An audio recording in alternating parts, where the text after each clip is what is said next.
afternoon, good evening, depending on where you're joining us from. Welcome to Unstuck 2026. Woohoo! Yo, this is the 14th Annual UNSTUCK Conference. My goodness, it's been 14 years of God's goodness, and it's also been 14 years of life-changing, impactful conversation. Can you imagine? Wow. 14 years. Yeah, isn't that amazing? So come on, somebody, please clock it, celebrate on the chat box. I want to see some reactions. Yeah, it's really amazing to see the work that has gone by for the past 14 years. And so, it's such an honor to just stand in front of you here today. Yeah. And just by the show of hands, we'd like to see on the chat box how many have attended at least 10 Unstuck conferences. We'd like to appreciate you all. We'd like to shout you out because y'all are the real OGs. I can imagine 10 years or 10 Unstuck conferences. Like you have a decade. That's a decade of consistency. Can you imagine? And 10 years, I can't even expect these guys. You know those phone calls you receive from guys and they're like, nimekwama mahali. Not before these guys, it's 10 years of being unstuck. Yeah. So once again, welcome, karibuni sana. We can see more people joining us. And thank you very much. What an honor to have you here with us And I think today. if you're joining us even from wherever you are, you can send a flag, possibly, or just name your country where you're joining us from so that we can appreciate you. Yeah, absolutely. And so my name is Kate. And I'm Pretorius. And we are the Ndungos. Yeah, thank you very much. We are so delighted to be your host for this event. And just maybe before we go any further, let's give thanks, Let's start to go with that. Father God, we come before you this day. We want to thank you that you're here with us. You've given us the ability to be here. You've shown us favor. We are at the 14th Unstuck Conference. This is just by your goodness. This is just by your grace. We thank you for the team that has put this all together. We bless them and we pray that you'll take us even through the entire session, God, that lives will be changed. People will be unstuck even through whatever conversations will be held today. We bless you and we honor you and we acknowledge you even as our executive producer. We pray all this believing and trusting in the mighty name of Jesus Christ. Amen. Thank you very much.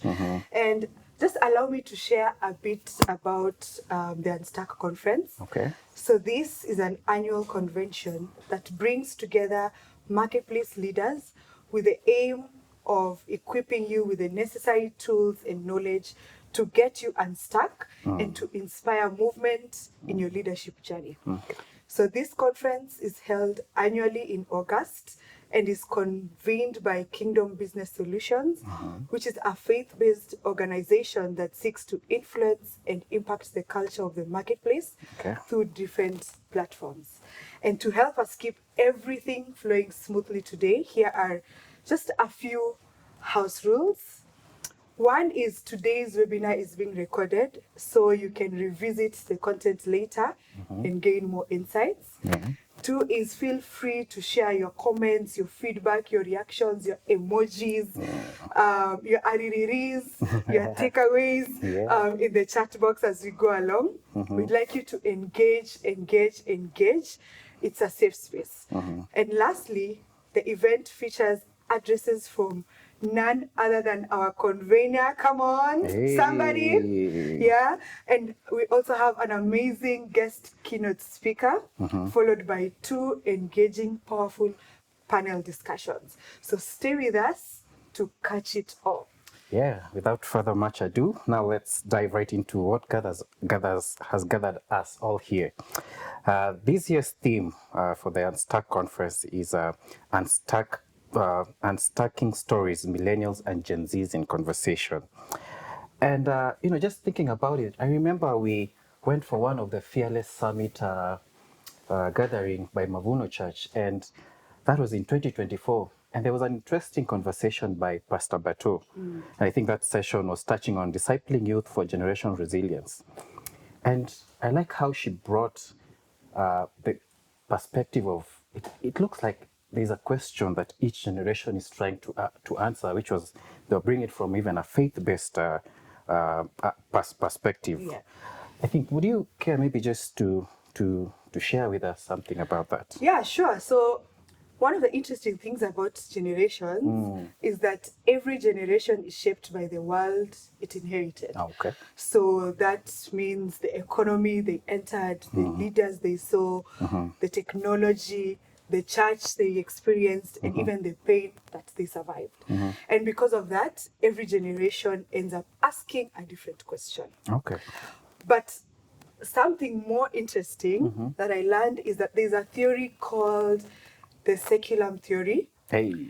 Yeah. And it suggests that history moves in repeating cycles Oh, interesting. of roughly 80 to 100 years. So this moves through major, like 4 major eras. So 20 years, 20 years, 20 years.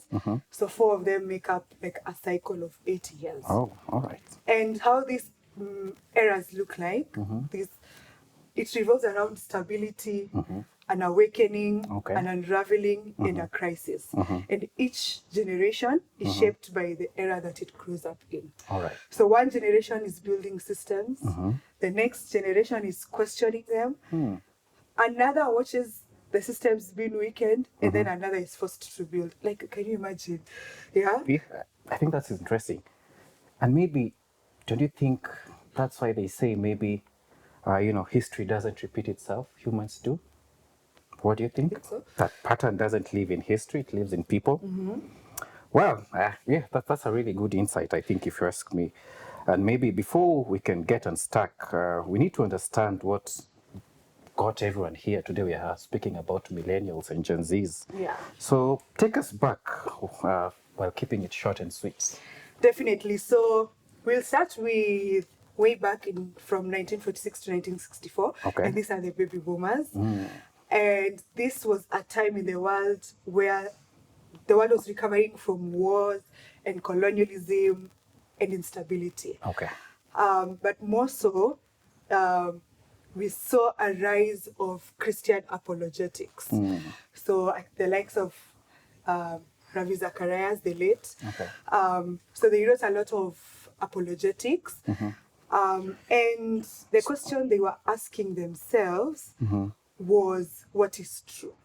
Oh. What is true? And because they lived in an era where it was post-chaos. So chaos from the colonialism, chaos from the war. And it was a society that experienced, or they really valued truth, structure, sacrifice, and certainty. Oh, so I think maybe a powerful insight is that when a society experiences chaos, the next generation usually searches for order. Yep. Yeah. Yep. I Interesting. agree. And so the next generation is Gen X, and that is from 1965 to 1980. Okay. And this was an era of post-independence. So they've gone through colonialism, they fought for independence, so it's post-independence. And they're also trying to rebuild the nation, especially here in Kenya. And more so globally, there was Cold War, and it was also the dawn of personal computers. So communication was starting to shift. Okay. And most of the Gen X's ask themselves, what is real?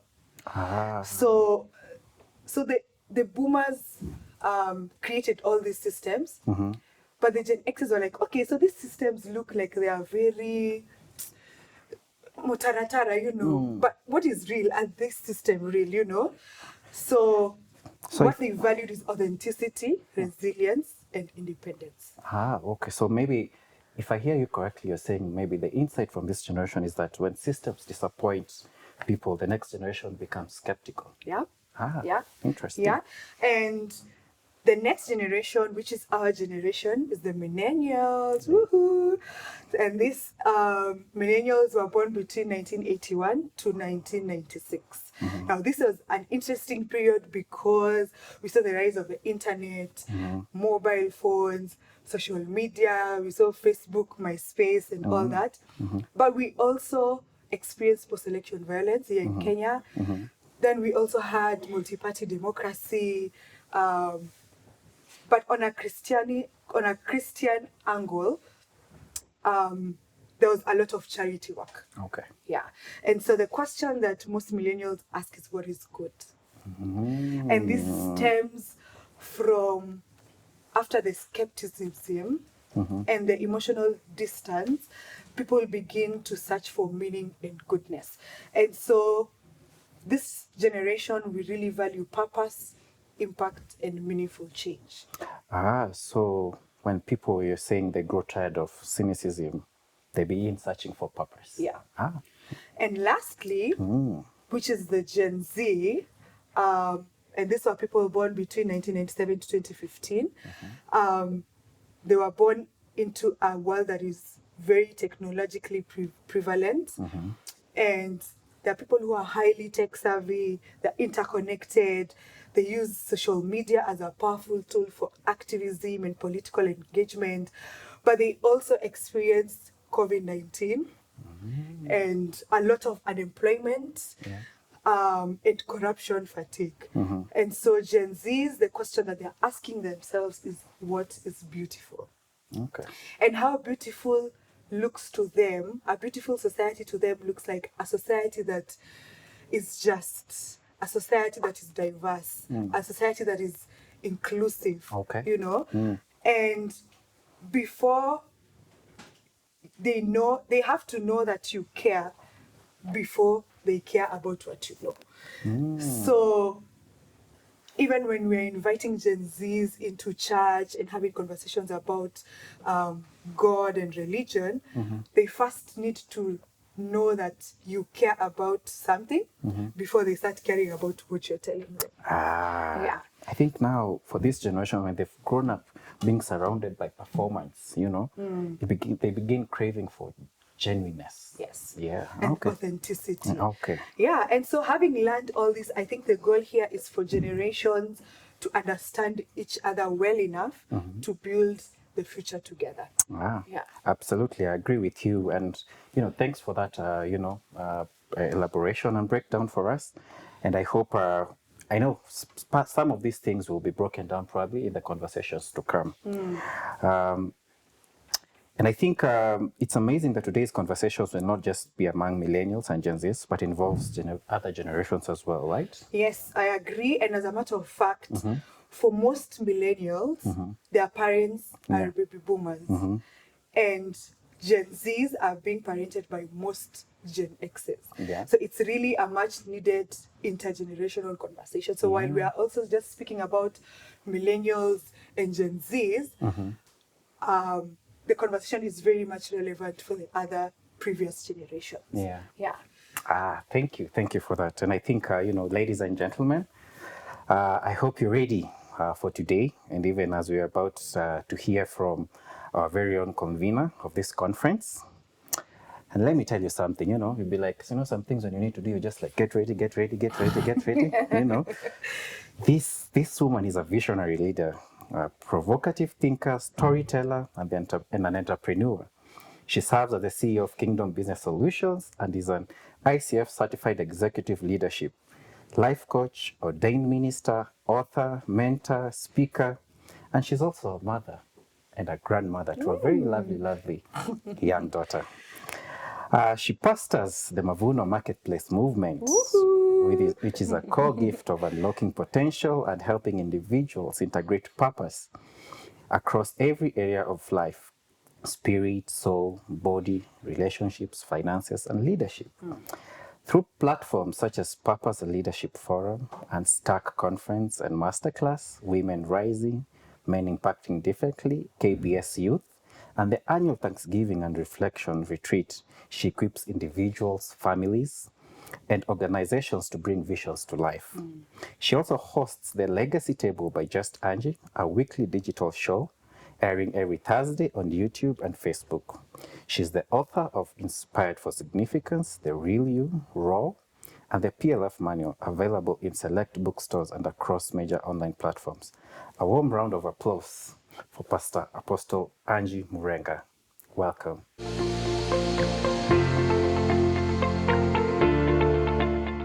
Good morning, good afternoon, or good evening, depending on where you are engaging us from.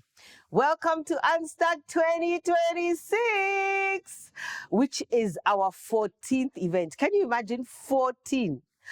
Unstucking stories for Gen Zs and Millennials. It's for... My name is Angie Morenga, the host and convener for the Unstuck Annual Conference and Masterclasses. God is so faithful. Here goes my message to the Gen Zs and the Millennials and to everyone who will resonate with the message. God's word states, forget the former things, do not dwell on the past, see that I'm doing a new thing, which comes from Isaiah 43:18-19. Forget, do not dwell, and envision the new thing. Vision is so important in order to start moving out of stuckness. Every generation gets stuck differently. My generation got stuck in silence and in fear. Gen Z and millennials in Africa are one of the most gifted, connected, educated, creative, and spiritually aware generation in history. Yet many feel stuck. Stuck relationally, emotionally, financially, spiritually, and stuck between their dreams and reality. You are carrying pressures previous generations never carried. Social media comparison, economic instability, high unemployment, delayed marriages, family expectations, identity confusion, mental exhaustion, pressure to succeed early, fear of failure, digital distraction, amongst others. The good news is, being stuck is not permanent. God never created you to remain trapped in fear, confusion, cycles, addiction, disappointment, or small thinking. Being stuck does not mean that you're failing. It often means you are between where you are and who you're becoming. Becoming is everything. Seek to become and focus on who you're becoming. Becoming and getting unstuck requires a change in thoughts, ideas, and actions. Becoming is about evolving through a process. And becoming requires movement. So move. Make a move every day, every hour, every minute, and in every season. I'm so glad you're here today because this defining moment, Unstuck 2026, is going to cause you to move if you choose to. Today, listen to every conversation with movement in mind. My keyword, my key message is movement. So let's look at what being stuck looks like. It's knowing what you want but lacking the courage to move or go after it. It's constant comparison on social media and other platforms. And my encouragement is be you. Fear of making the wrong decisions. You have to make a decision. And sometimes it's the wrong one. Learn from it and move on. This one is hard for me, even today with my 60 years of life. Fear of making the wrong decision can paralyze you, but allow decisions, good and bad, to be places that you learn and grow from. Allow yourself the freedom to make wrong turns and then adjust and align them into the right way. What I love to refer as course correction. Waiting to feel ready. You will never be ready.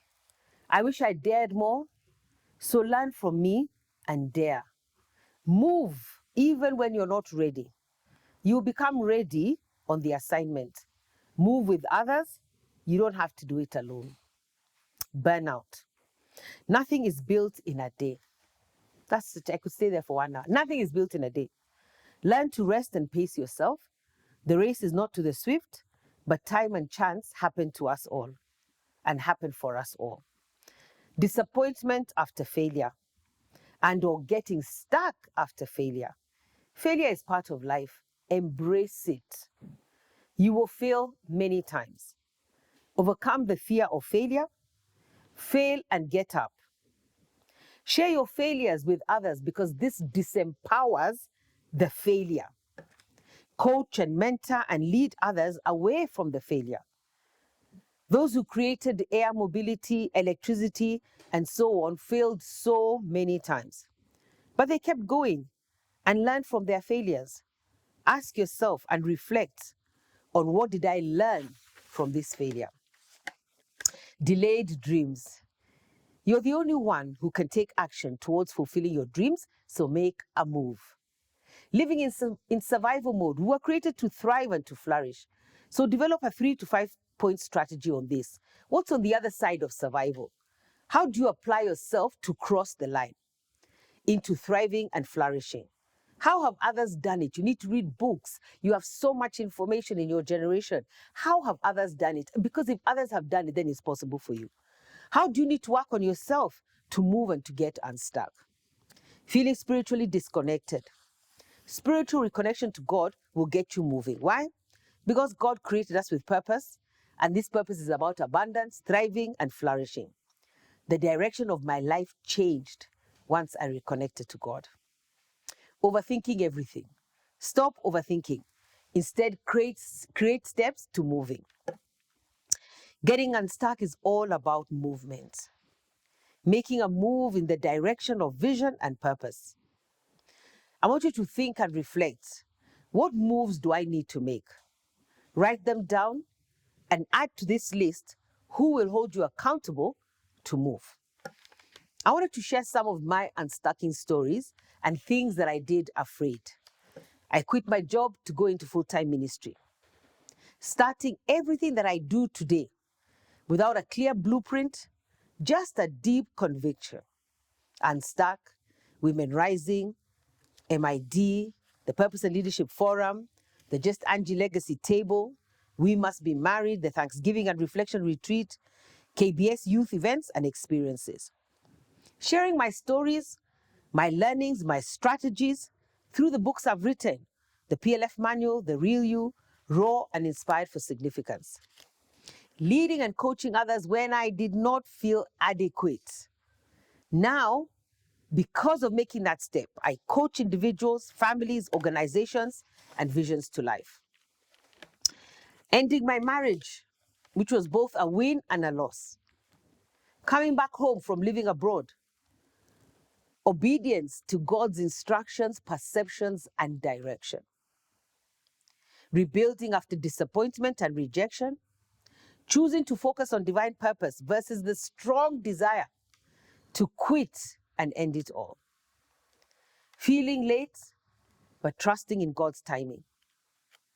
Understanding that my success is defined by God and not the actions and opinions of the people around me. It's easy to say, but very difficult to apply. I learned to engage, even if I was afraid, move. Social media makes everyone feel late. You're not behind, you're becoming. Say it with me, move. Some people bloom at 20, some people bloom at 60. Fruit is still fruit. Seek to be fruitful, to multiply, and it's an aspect of our dominion mandate and creation covered in Genesis 1:26 to 28. You get unstuck by healing your narrative.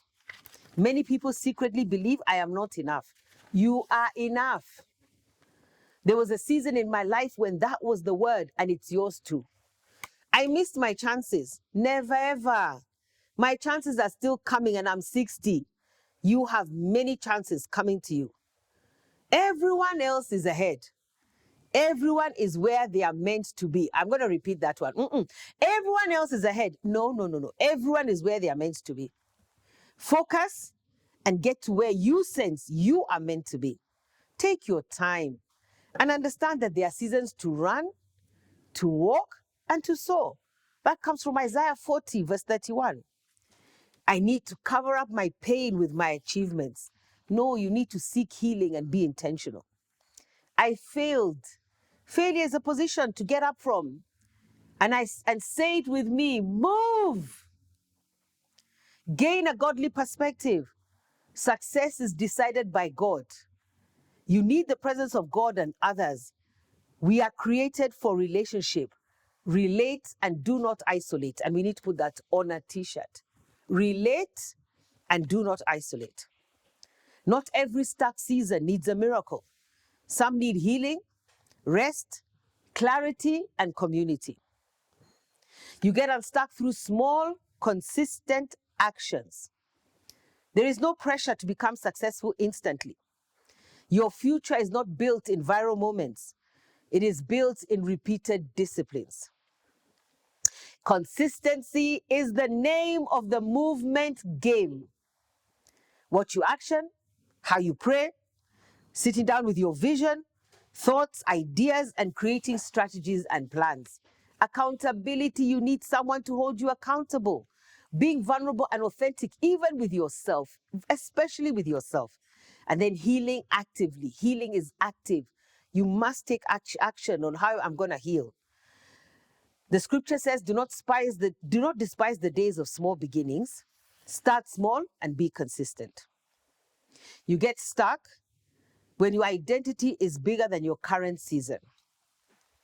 Build identity before you build anything.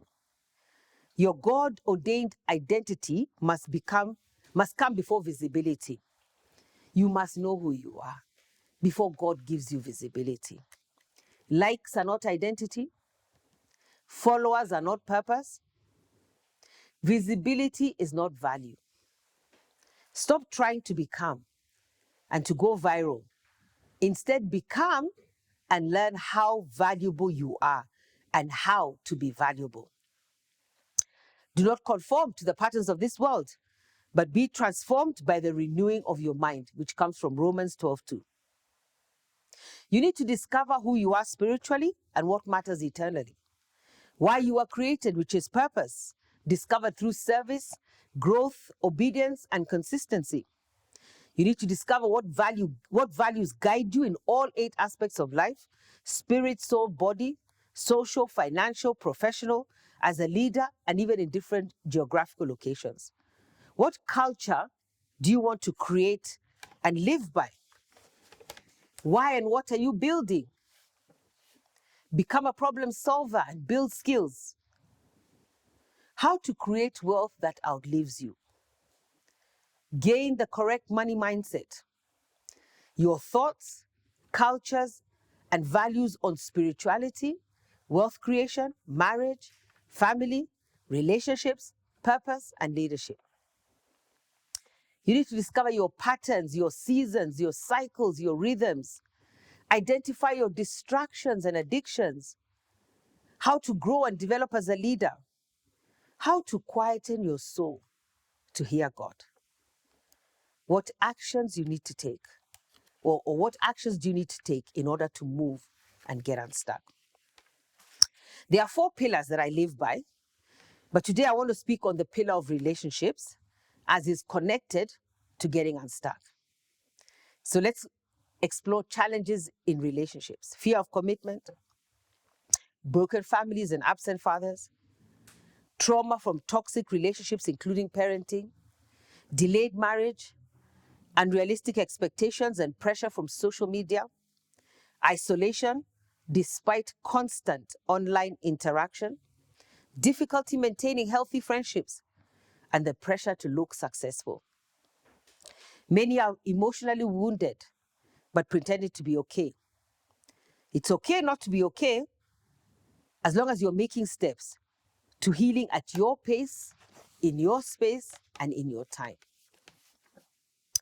This generation desperately wants love, but fears vulnerability.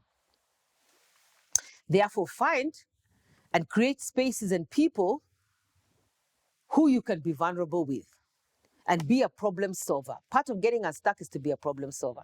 If the space doesn't exist, create it. Take responsibility for your healing. Hurt people either avoid love, control people, or sabotage relationships. How to get unstuck in relationships: 1, heal before you build. Do not bring unresolved pain into every relationship. Number 2, learn communication. Silence destroys relationships faster than conflict. I have to repeat that one. Silence destroys relationships faster than conflict. Number 3, choose character over appearance. Chemistry can attract you, but character is what sustains you. Be intentional on building and developing a character that will attract and retain the right people in your life, vision, and purpose. Number 4, build community and do not isolate. Isolation is extremely unhealthy. Destiny grows and is unlocked in healthy relationships. Above all else, guard your heart, for everything you do flows from it. That comes from Proverbs 4:23. The quality of your relationships will shape the quality of your future. Be intentional on getting unstuck from not having thriving, vibrant, healthy relationships. Finally, I found an acronym for STUCK to help us get unstuck. S, stop the negativity story. Start a new story, a new narrative filled with possibilities. Silence and stillness is required to gain clarity. Learn how to be silent and how to be still before God to hear his voice. Settle the issue of identity, because your greatest battle is not lack of opportunity. It is internal confusion or unsettling.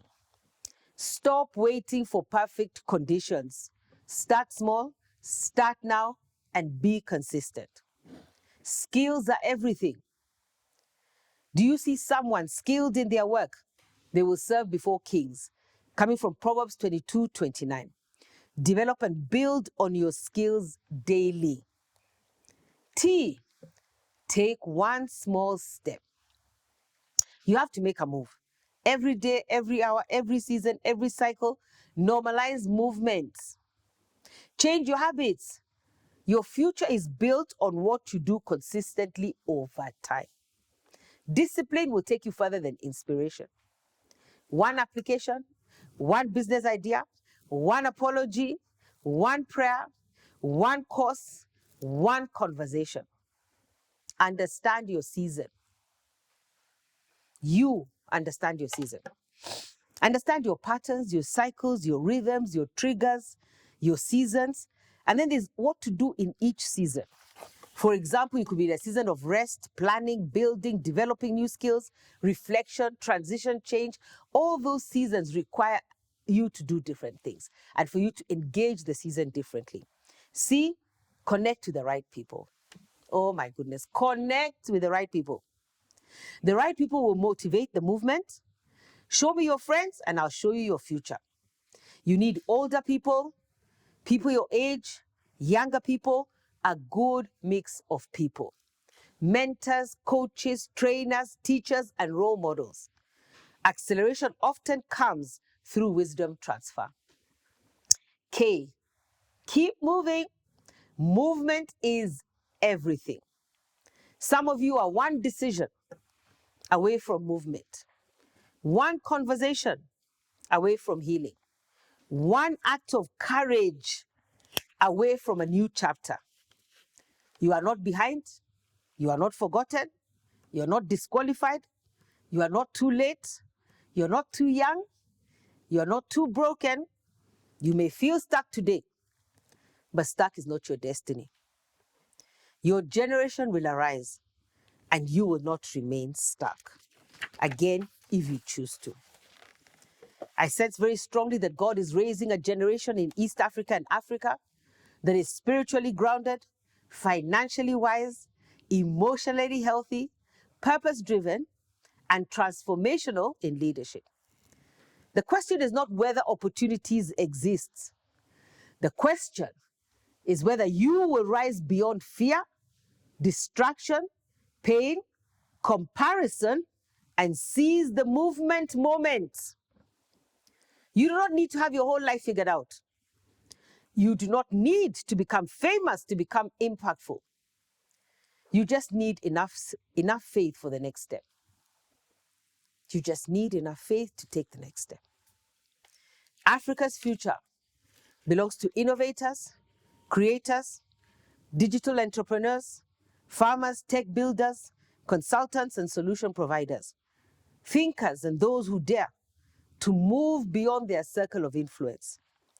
Africa is full of possibility, and Gen Z and Millennials, you are the greatest possibility for this continent.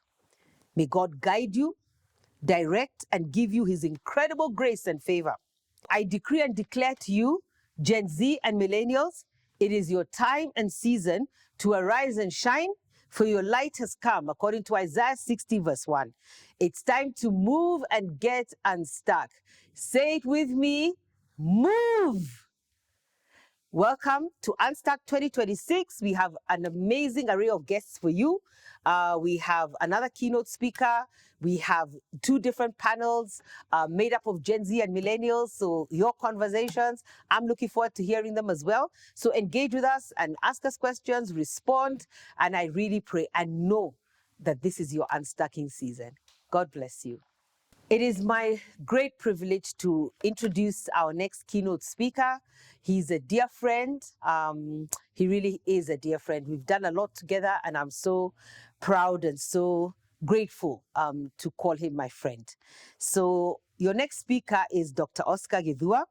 He's a consultant forensic psychologist and the chairperson of the Counselors and Psychologists Board of Kenya. He's also a member of the historic National Task Force on Mental Health in Kenya. He has a doctorate degree in forensic psychology from the California School of Forensic Studies at Alliant International University in Los Angeles, California, USA. He was the first,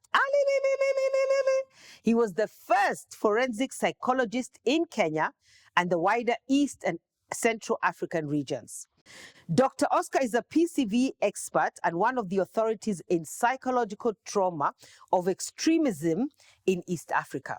He has a professional history spanning over 24 years, providing consultation for both government and non-governmental entities in the area of his expertise.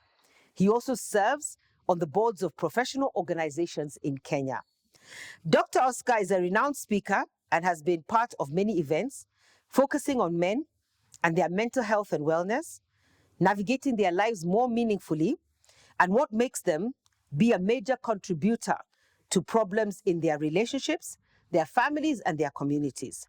Recently, he also has had the privilege to speak with women on some of the same topics, and we hosted him in Women Rising on the topic Relationship Through a Man's Eyes.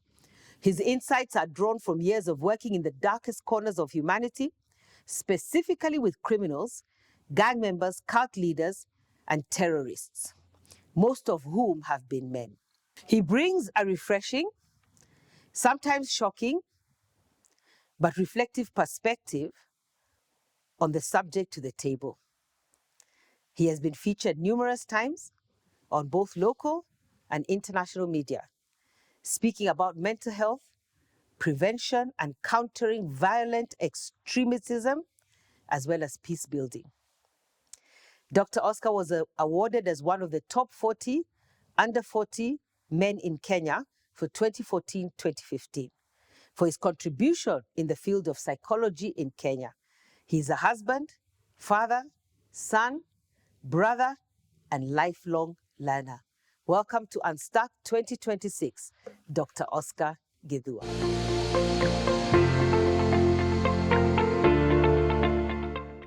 Good morning, good afternoon, good evening from wherever you are watching this.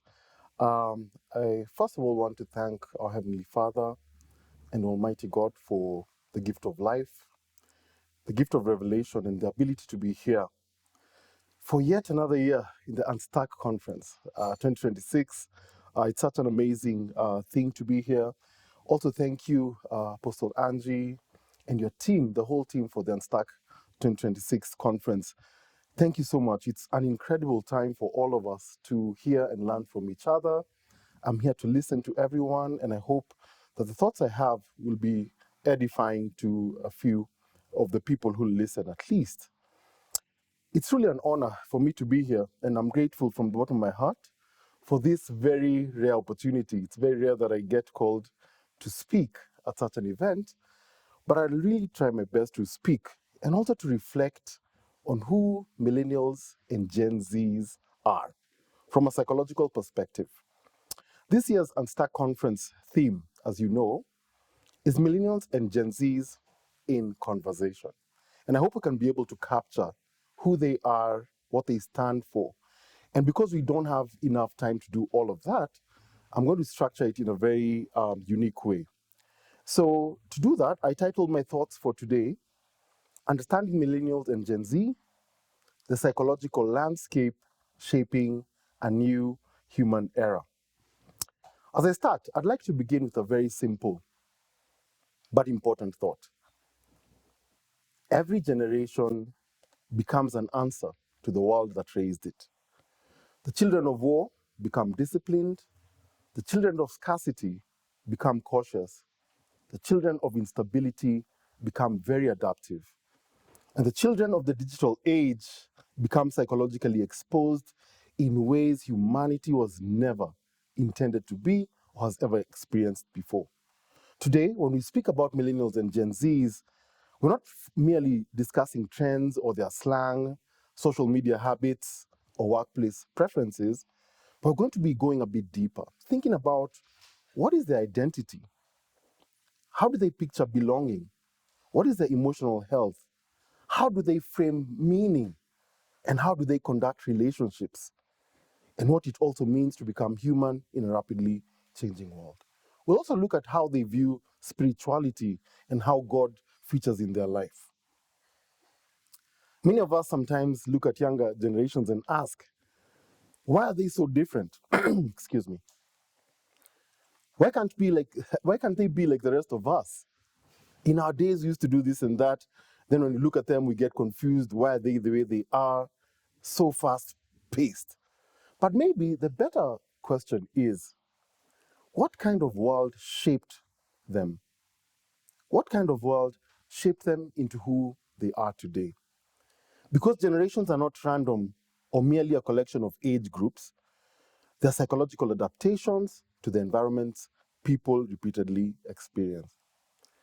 I'll go down a list of generations just because millennials and Gen Zs don't appear in a vacuum. If you go back to the greatest generation, which is the one that was born between 1901 and 1927, they were shaped by war and survival. The silent generation, which is the next generation, born between 1928 and 1945, was shaped by social conformity. They're called the silent generation because they're supposed to keep quiet, not ruffle the waters, and just let things be the way they are. Then our parents, baby boomers, from 1946 to 1964, these ones were shaped by expansion and opportunity. The generation I belong to, Gen X, I know we're not talking about Gen X's today, but I have to give a shout out to ourselves. 1965 to 1980 was shaped by institutional skepticism as well as independence. How about millennials? They're also called Gen Y, and they are born between 1981 and 1996. They were shaped by transition. They're the first people who are actually fully analog and went to fully digital in the same generation. Then Gen Z, the generation that actually touches my heart deepest. 1997 to 2012, they've been shaped by saturation, digital saturation. They've been formed in the area where they're actually growing up under a microscope and a lot of instability. What I want to propose is that every generation becomes a psychological answer to the world that raised it. So whatever was happening in the world in the context of when they were born and when they were raised, then they become the psychological answer. But before I go so far, I'd like to also make another note. We can analyze generations all we want, but I have to also be cautious by saying that it's dangerous to form stereotypes into all that. So let's all be clear that not every millennial or every Gen Z is exactly the same. There are many factors that actually make them different. Culture, socioeconomic status, the traumas they've experienced and they've seen, the religion that they grew up in, and the region of the world where they grew up, how they were parented, the education that they went through, as well as the political context within which they were born. I can promise you that those last 2 points have actually formed our millennials and Gen Zs, especially in this part of the world, so much. So what we're doing today is forming a basic understanding that allows us to understand both generations as we engage with them while acknowledging individual differences. Like I mentioned, millennials were shaped by transition, and Gen Zs have been shaped by saturation. And that distinction is very, very important. Millennials grew up during the transition from analog into the digital world. They can remember slower communication, landlines, phone booths, arranging for dates just by the word, offline friendships, not being online, not friending somebody, boredom. In fact, millennials remember they were bored and they learned how to live without boredom. They also had privacy. Not all aspects of their lives were actually exposed to the world to see. And also, they can remember a life before social media. Many millennials were raised with optimism. They were told, work hard, get educated, build your career, and life will stabilize. In Kenya, we had that very famous debate Kiswahili one, which used to say, so many vijana, mwisho wa kusoma mtapata kazi nzuri sana, which actually just means that once you study hard, you're going to get a very good job afterwards. Now, was that true? Not exactly. Because many entered adulthood during economic uncertainty. They had a lot of debt, economic instability, and changing social institutions. As a result, millennials became a generation deeply concerned with meaning, meaningful work, meaningful relationships, meaningful identity.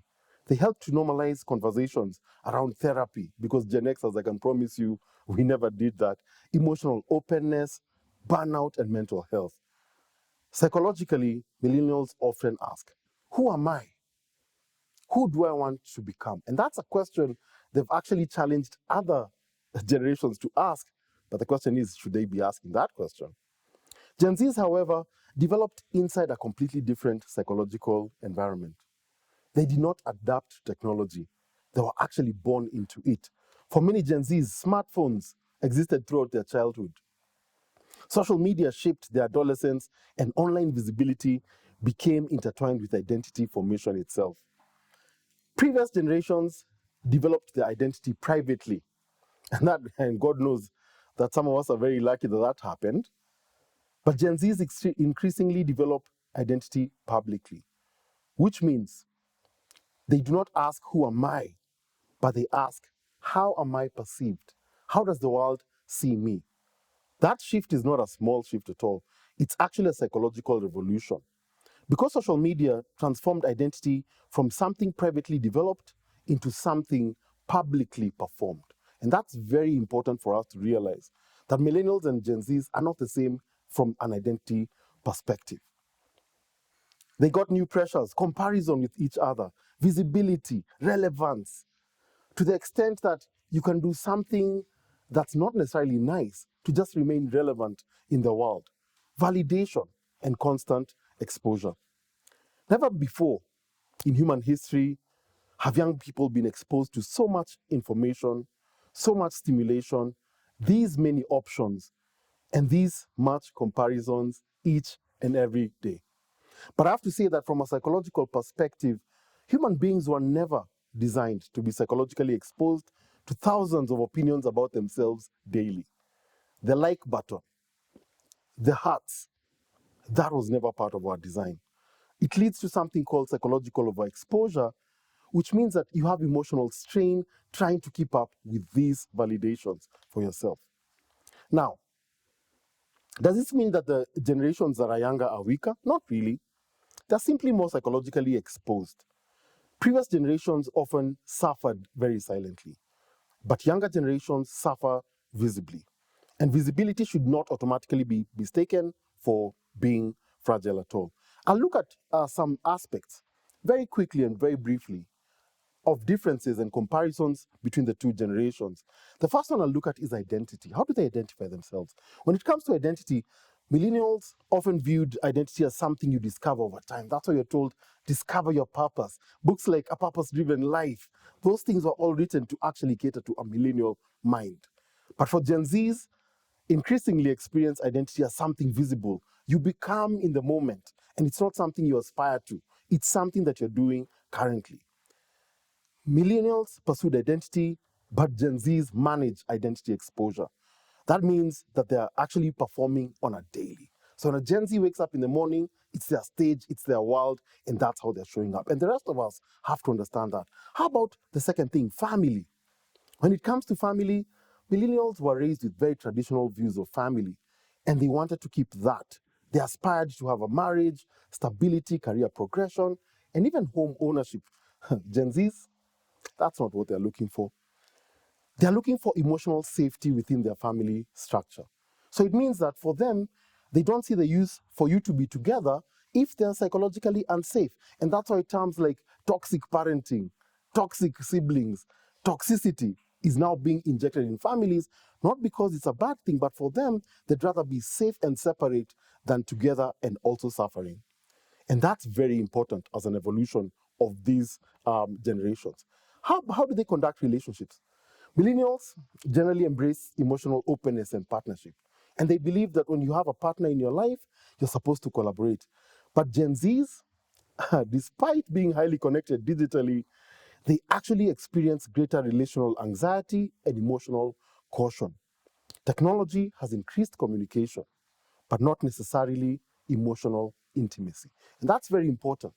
If I have 5,000 friends on any social media platform, I might actually be more lonely than someone who has 3 physical friends. How about work? In the workplace, this is where the biggest bombs fall. Millennials often pursued purpose-driven careers. They're encouraged to connect identity with occupation. And that's why when you meet them, they say, what do you do? How long have you done it? Where do you do it? And they really wear their jobs as badges of honor. But Gen Zs, they don't care about what they do. All they want is flexibility, autonomy, mental health, and work-life boundaries. In fact, if you have a Gen Z in your office and you expect them to stay past working hours just because it shows a good worker, they look at you and say, that's a you problem. It's not mine. And older leadership sometimes might struggle with them because they interpret that flexibility as laziness, emotional openness as weakness, boundary setting as disrespect. But psychologically, younger generations, especially Gen Zs, they think that rigid hierarchy is distrust, emotional suppression is very unhealthy, and overwork is poor life design. So if you have to overwork, that's your problem. They're not rejecting work. They're rejecting the belief that exhaustion and overperforming should be the price of how you exist in the workplace. And that's really critical for us to understand. You don't have to die at the altar of your job, according to Gen Zs. How about spirituality? Both generations still have a very deep hunger for God, meaning that they actually want to belong in a community, they want to have an identity and a purpose within that identity. But many of them increasingly distrust institutions, especially rigid religious institutions. They question their structure and hierarchy, and they don't want to actually be associated with that. They may instead become spiritually decentralized. They don't want to follow one church, one leader. They want to become decentralized. Maybe one of the biggest crises facing modern generations is not only technology or economy, it's existential and their spiritual fate. They're wondering to themselves, who will lead us there? Do we want to join that rigid church, or do we want to actually be decentralized and follow the personalities we believe are actually telling what speaks to our heart? Despite all our advancements, the deepest human needs have not yet changed. Both Gen Zs and Millennials still long to feel seen, they want to feel safe, they want to feel valued, they want to feel connected, and they want to feel that what they're doing is meaningful. And this brings us to one of the most important realities of our time, technology as well as social media. Technology is not merely changing what younger generations think about, it's actually changing how they think. Modern digital environments train rapid attention shifting, like TikTok videos, YouTube videos and such. Constant stimulation, you can't stay still. You have to watch a prank, a joke, a story, or a thought. Emotional reactivity, that's why you have all these podcasts where people are actually saying very tongue-in-cheek things for you to actually react emotionally. And also comparison-based self-awareness. Millennials experience technology as expansion, an expansion of themselves. Now they could communicate with their friends faster, with their friends, they could actually connect. And that's why if you look at the earlier social media platforms, even the ones that predate Facebook, by the way, if you look at things like Facebook, MySpace, High Five, I know there are a lot of you who don't even know what I've just said, but those are also social media platforms, and the job was to actually connect people together. Millennials compare achievement. That's why you see them standing in front of their car, their house, and that's what they're trying to show you, that they're actually making it. But Gen Z, they often compare existence in its very self. That's why they'll show you blogs about what they're eating today, this morning, tomorrow, where they're going to go, and every weekend they have to be somewhere, by the way. Millennials don't have to be everywhere. Gen Xers definitely do not have to be anywhere. This leads us to a very concerning point. And yet, despite being the most digitally connected generation in human history, many young people have never felt more emotionally alone. This should actually concern us. They're very alone right now. Because the future will not only be shaped by technology, it will be shaped by the emotional health of the people who are actually using it. And therefore, our responsibility is not simply to criticize younger generations from a distance. Our responsibility is to understand them deeply enough to lead them wisely. Whether we are parents, educators, leaders, workplace managers, psychologists, pastors, mentors, or even policymakers. And I'm speaking specifically to policymakers because some of the ideas that they actually show sometimes don't ring true with what Gen Zs and millennials might want. The question before us is this: how do we help younger generations remain emotionally and spiritually whole in a world that increasingly fragments attention, identity, belonging, and meaning? Because perhaps the challenge facing millennials and Gen Z is not merely how to succeed. They already know how to succeed. Perhaps it is how to remain human, how to remain spiritual in an age of overwhelming stimulation and constant exposure. And perhaps empathy. And I want to repeat this again. Empathy across generations may become one of the most important leadership skills of our time. If we don't have empathy across generations, then I think we're going to be missing the point. I'd like to close with this thought. Every generation carries wounds from the world that raised it. And perhaps our task is not to mock younger generations for adapting differently. We have to understand them. We have to understand the emotional climates that shaped them. Because if we misunderstand millennials and Gen Z, we may misunderstand the very future itself.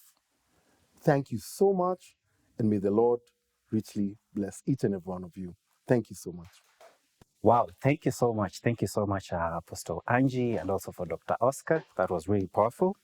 I think one of my takeouts, or one or two things, is that unstacking stories, things Apostle Angie did, afraid quitting her job to get into full-time ministry, leading and coaching others when she didn't feel adequate. I also like that also Dr. Oscar, brought the aspect of the psychological aspect, of this, of the cycles within the different generations.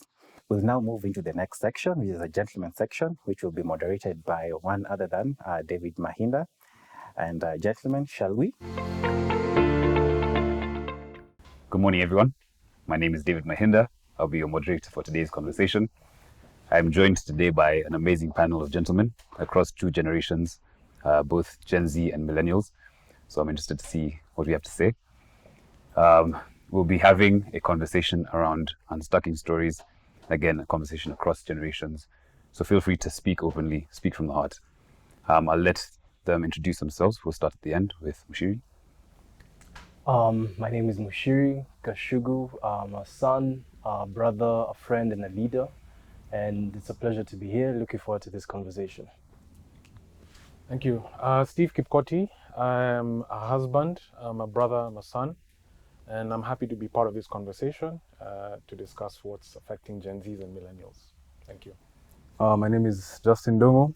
I'm a student, a leader, an entrepreneur, and I'm very excited to be a part of this conversation. And again, my name is David Mahinda. I am a son, a uncle, and an entrepreneur. So excited to be here and looking forward to this great conversation. So Let's start. Let's start. I think the first thing is around manhood. As children, most people say you learn more from what you see, not necessarily what you hear. So, what did you see growing up? What are the examples of manhood that you inherited that shaped you in one way or another? And how has that impacted your life today?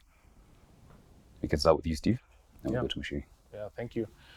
Wow, interesting. So growing up, I was born into a family of siblings. I'm the last born of a family of four. Four. Yeah, Okay. so I grew up with 4 siblings.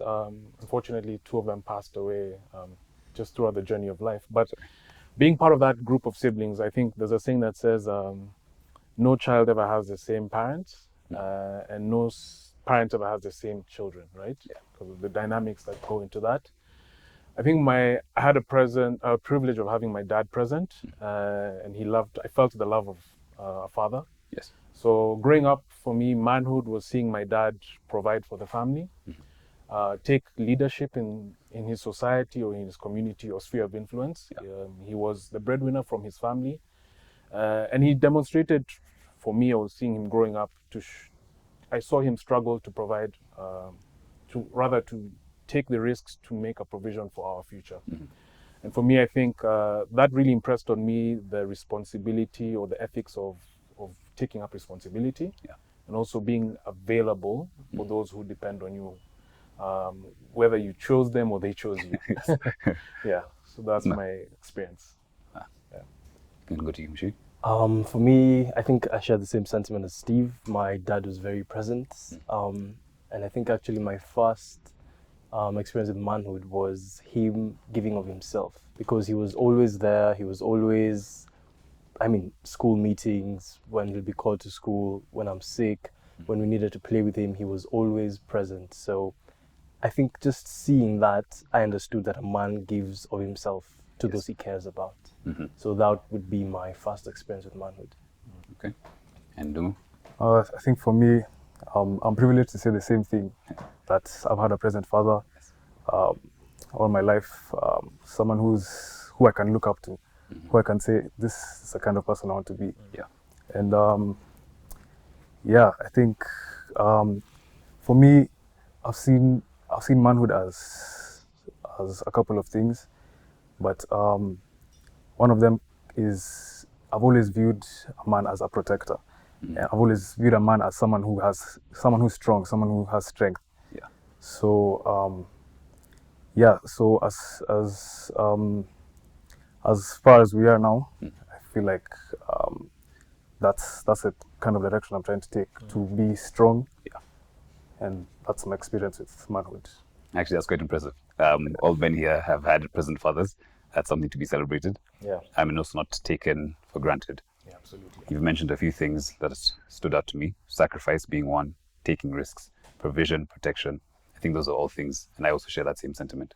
I also grew up with a present father who was also Christian, so also got those values instilled into me. So there's the principles of manhood, but also the Christian's principles that were instilled, which I think was a true blessing.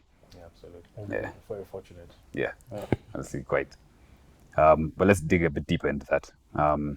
I think when you talk about responsibility, provision, and all that pressure, there's almost things that are never said out loud.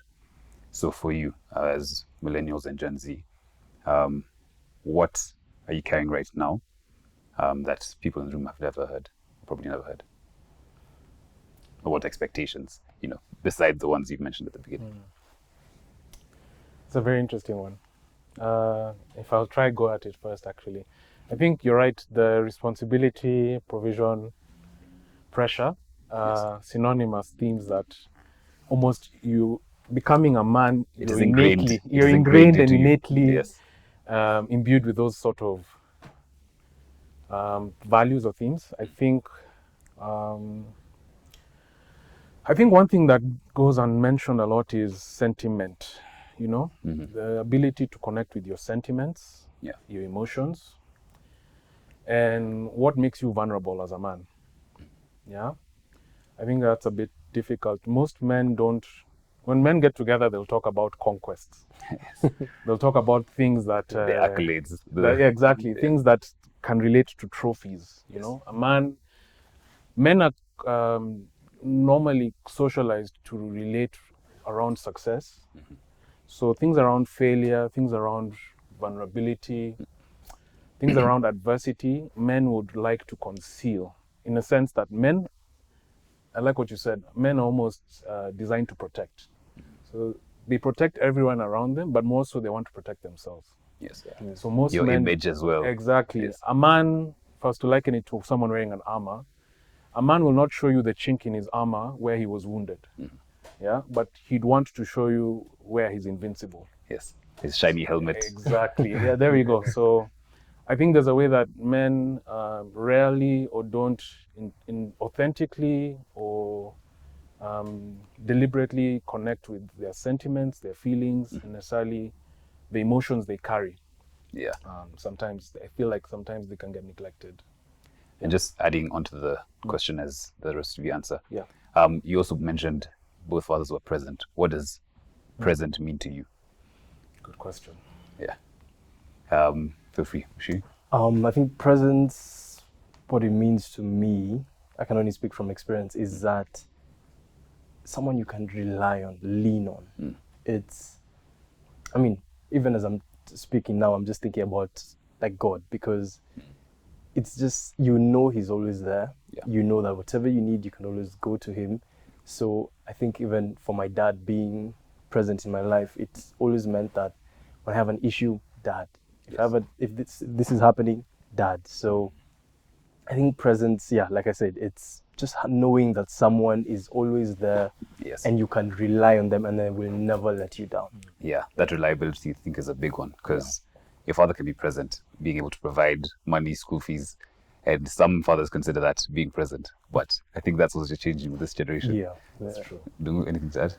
I think for me, presence would be just being there for me, like whatever I may be going through, my ups and downs.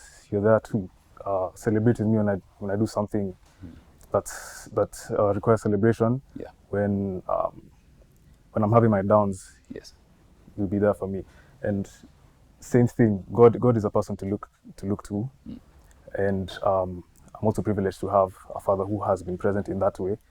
And yeah, for me, presence is being able to go to that person in any circumstance. Interesting. You mentioned again reliability. So did you feel like you had the ability to rely on your father emotionally, or was that just something that you got from your mom? Or this question? Good question. Let me speak on that, because actually, yeah. So yeah, to also respond to your question, what presence looked like to me, I think it's also a feeling. Yeah. My dad was present in the home, but in other aspects, he was so busy, I think, taking up responsibility, like providing. Like my dad would not come for the school teacher meetings. Yes. Yeah. My mom was always present for that, though. So it's like I think what I understood was there was a clear thing about roles and responsibilities. That there's roles and responsibilities my dad would champion or take up. There are those who would now maybe leave for my mom, just because of the separation of capacities. So what that presence looked like or felt like to me was, my dad also used to tell me this: you gotta be like a car, CAR, and he used to abbreviate. He's like, you have to be capable. Yes. Yeah, meaning you have also capacity. You have to be available, and you have to be reliable. Yes. Those are the three things that you need essentially to be a resource. And I think my dad, as much as I reflect, I think he tried to be those things. I felt his capacity or capability. His availability, I think, was where you could argue and question. Yes. If I had problems emotionally, I'm feeling down, I'd go for comfort from my mom. Yes. I mean, my dad was there to encourage. He would encourage you to be a man, to take charge, rather. And my mom was there to nurture and comfort. So I think that's the energies or differences that I think a husband or a father and a mother play. Yeah. My dad was not there to mollycoddle you. Yes. He was there to tell you, being a man is to take charge. These are responsibilities or parts of life. But he wouldn't do it in a way where I felt crushed in a way or unseen. So yeah. Okay. I think Because even as you were saying that, I was about to ask you, would you wish he did that? Present for you almost the same way your mom was? Because It's a good question. Or are they meant Yeah. to play separate roles as God designed, or is I that know that's the thing, a 'cause societal thing? Yeah. I think we all should also share the same thing, because he's present in everything, but when it comes to certain conversations, Yes. you just know you can't go to him. Yeah. You also, sometimes I realize, because maybe he doesn't also know how to handle that conversation. So both of us have no idea how to handle this. I'll give you an example. When I first got into a relationship, it was looking a bit more serious. So now I came to him, and we actually went out for dinner, and breaking that barrier, because he was like, so tell me, What are we here to discuss? tell me about your friend. So the thing is, even I didn't know how to act, and I realized he also doesn't know how to really break Respond that to that. ice. Yeah. So I think when it comes to certain things, but personally, I wish we had that kind of relationship where such conversations are not hard. Yes. When it comes to emotional things, when it comes to like deep problems, Things because of the heart. we can go to him and tell him, I don't know how to fix this thing, help me. Yes. But how do you go to him and tell him, I feel like I'm not doing too well, how do I get better at this? Yeah. Like more on a personal note, not like when it comes to like work or school or business. And I think, as Steve was saying, showing the kinks in your armor, even to your own father, Exactly. is something that's hard as a man. Yeah. So coming and saying, okay, I need help in this area that I don't fully understand, you almost want to come with a solution for like, oh, this is what I'm doing, this is how I'm going to handle it. Yeah, that's true. Interesting. It's, yeah. In fact, that's the route I was going to take, because I feel like when I was like growing up as a young boy, it's easier to come to your dad. Yes. You have something you're confused about. Yes. But at some point, you kind of want to figure it out on your own. Do you feel like puberty played a role in Yeah. that shift? Yeah. Because it gets to a point where you look to him, but you also ask yourself, who is he asking when something goes wrong? Like, Yes. who is he looking to for advice? And sometimes, most of the time, you find there's no one there, or you just can't see it. So yeah, for me, I think you get to a point where you really want to figure it out on your own, and that's what. True. I think there's part of it that also wants to show him you know how to be a man, even if you don't. Exactly. You know. Exactly. I heard this one quote that said, a boy becomes a man when his father passes. And now I don't know how true this is, but like you were saying, that part of guidance, the role of a father is to be a covering. So when that's no longer there, you're the one to now provide the covering to those who are under you. So that was interesting to me as well. But I guess also we have God. So it's not that should your father figure pass, you don't have a covering, but you're also meant to have your own kingdom that you then create and cover those around you. As you're mentioning that even about God, I'm realizing that, see how you're saying that he has no one. Like sometimes you look at them and you're like, who do you go to when you're going through tough times? Because the more you grow, the more you're like, I also go through tough times, and I feel like I need to deal with them by myself. But who do you go to? And I think that's why we all need Christ, because I mean, even how scripture puts it, that the head of the home is the father, but he has a head. Exactly. So when that chain is broken, it's like it trickles down. So we look at him and we're like, he doesn't go to anyone, he deals with it by himself. So now when I look at him, I'm like, no, sorry, on a personal note, I'm also like, you know what, I'd rather deal with this by myself. And it feels like the natural inclination that I'll just deal with it by myself. I know I'll overcome it. It's just something it'll pass. So we just hold it in, deal with it, and move on. Move on. So it's something we really need to work on. Quick side note, and then we'll go back to the main questions. But in terms of who do you go to, say as a man now, when you're married, do you see yourself going to your wife, I know for Steve, who you got married, with problems while they are still problems, or do you want to solve them first and then now come to her when there's a solution in mind? What's that been like? Well, I think it's the latter.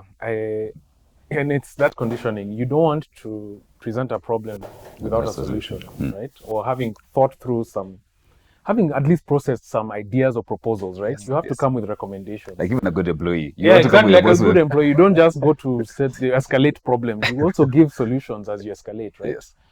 So I think that's the thing, like, and I think it's also, let me say, I think it's something innately socialized that I think a man who presents a situation without solutions is almost deemed a failure. Yeah, in That's a a way, big like, fear. yeah, exactly. That's a fear. big fear. Like, a man who is dealt a situation and can't proffer or provide solutions, it jeopardizes your identity in a way. Yes. Yeah, because you're meant to be, like you're saying, a protector or a solution provider. Provider is even just beyond provision. It's all sorts of solutions, right? Yes. So yeah, I think there's a challenge in the sense that, but I think also it's helping me build vulnerability. Necessarily, I need to. The challenge with that is you can sit on an issue for too long, and then it becomes a problem, or events can overtake. Yes. Yeah, the communication engagement. So I feel like it's counterintuitive that I need to at least share the issue or share my position, Yes. where I'm feeling or what I've thought about it, and at least I'm still thinking about solutions. Do you also right? feel the temptation to minimize the Yeah. extent to which Exactly. You have to know your person. So also, how much risk can they take, or how much you have to actually levels read of the room. vulnerability? Yeah, not everyone deals with information or processes the same way. So Yeah. you also have to know timing. Yes. And Choose your moment. what are you going to disclose exactly? But you have to be honest. Yes. Yeah, I think that's the issue. Don't conceal things, because then that brings in the temptation of lying. Yes. Yeah. Yeah. Or you want to keep up the image that everything is Exactly. okay. That's the worst thing. Yeah. Like the Titanic. If the iceberg has hit and you're just pretending like everything is going on, you're serving dinner. No, come on. If the ship is sinking, Yes. talk about it, address the issue. Set off the alarm to some Exactly. degree. Exactly. Interesting. Yeah. That brings me to my next question, which is about unlearning. So, given the things that you've observed, and given we are now becoming the new grown-ups who will now soon start having children, what would you want your sons to observe in, I guess, the way you handle yourself as a man? I'll go next, because I'm actually looking forward to that journey of becoming a father. Oh yeah? Yeah. God willing. How soon? God willing. Okay. But it's something that I've desired, I think, since being married for a couple of years now. Yeah. And I'll also reflect about it. I lost my dad within 6 months of getting married, fortunately. So there was a very interesting year, a highlight and a low light in significant measure. Yeah. And I think what you're saying, it goes back to what you said. A man kind of becomes a man, or you realize what type of man you are when you lose your father. So I think with that, the type of unlearnings I think that I've had to look at is, my dad was a traditional man. He was brought up in a traditional African setting or anything. So he was told that a man is to take charge or to be the head of the home, right? So he had a domineering character. Yes. Yeah, he could dominate, and if he was going to take up or speak on an issue, he would want to have the final say. And if he's brought into the issue, he'll be the one to close that issue. So one thing I think I learned, or something that I'd have to unlearn, is the aspect of that domination. Yes. In a sense that he can come to dominate or say, I have the final say, but you kind of become not a dictator, but you sideline people. You sideline people's opinions, you sideline people's feelings. So people sometimes don't feel heard. Yeah. When if you're leading on an issue, the aspect of even apology, right? My dad was that traditionalist. So like if you go to him and try to tell him your feelings of how he did something, like, I'm not gonna apologize. Yeah. I mean, there are times he'll even just not necessarily direct you, but like, I'm not a man to apologize to my children. I've said what I've said. It is what it is, So that exactly, move on, suck it up and move on. So in that essence, it kind of can harden you. Yes. Or kind of make it difficult for you to empathize, or rather also demonstrate the same forgiveness. I mean, how do you forgive someone who will never give you an apology? So I think that's also something that you have to take up. I'll learn, yes. Forgiveness is not for them, it's for you. So what I've learned is the capacity, I think, to empathize with others. Yeah, because that's something that my dad, as a traditionalist, sometimes would not have capacity or time for. Yeah. So learning how to connect my feelings with others, I think, is a very important thing. So it's helping me kind of realize sentiments that others have. Yeah. Yeah. Dungu? I think I would say the same thing around like forming an emotional relationship. Like I'm lucky to have an emotional relationship with my father. Yeah. And that's one thing that I don't see in most families. And Yeah. it's so important because that's actually what shapes you. True. You can be your father figure can instruct you on how to go about life and teach you lessons, but can you really look into yourself and see like the wrong in you and the wrong in everyone else, you know? Yeah. So I think it's important to build that emotional connection with your son or your father. I think that's It's important to have. very important. Like, Yeah. especially if that veil is never torn, you end up comparing yourself to their highlights. So you've heard how he was number one and he was top of his class and he did excellently. So now you're looking at your real life situation and you can see the good and the bad, but you're only comparing it to the good. Yeah. So you can end up feeling like a failure even without, Yeah. The full view of the full view of who this man actually is. Exactly. Yeah. I think for me it's almost the same about that connection. Yes. I'd even call it being genuine friends. I know sometimes even as guys we have friends, but we still talk about the highlights. Of course. But that genuine friendship where you can be vulnerable, Yes. you can be honest, and you can get the same from the other person. Reciprocated. Yes. So I think that's what I'd like my son to pick up, to see that we are friends. I'm not just your father, but you can tell me anything. We can work together on this. I'm never going to, sometimes we're afraid to tell our dad something because we know, you tell him this, getting a belt. But Yeah. to know that regardless, even though I will still, I'll still belt you, but to know that you can tell me anything and we can walk through this together. Yeah. And that, and also to know that if you can't trust me, you can trust him. Yes. Because my personal life, I've seen that where I haven't gotten that from other people, I've gotten that from him. So I'd like my son to also learn that from me, that Yes. sometimes things can get so tough, but you should always look up, because Yes. the same way we're saying presence, there's that presence, that God is always there, and trust him. I think I'd also want him to pick that, to see me and see that I trust him, that when I don't know what to do, because I'm sure even our fathers also sometimes don't know what to do. They're ordinary human beings. Yeah, living life for the first time as well. Exactly. So I'd like them to see the side of me where when I don't know what to do, I turn to him. Yes. Yeah. Not I'll just figure it out by myself. No. Yes. Yeah, that I turn to him, and also other people, like-minded people who I can, I guess, share with and grow with. Yeah. Yeah. It's a good point. Yeah. Just to add on that, I like what you said actually, because the aspect of, I think, showing, I like what you showed, like the model of Christ covering the husband covering the wife, and over the family in that sense, the hierarchy. There's, I think a man should always be, a godly man or a good man should always be under some sort of authority. Yes. Submitted. Given that he has authority, he also has authority, he submits his authority under Christ. Yes. I like that point because it takes away the aspect of man being self-sufficient. Yeah, and especially as men who model what manhood looks like to other boys or other men growing up, you need to show that dependency, or show the connection that you trust and rely on a higher power.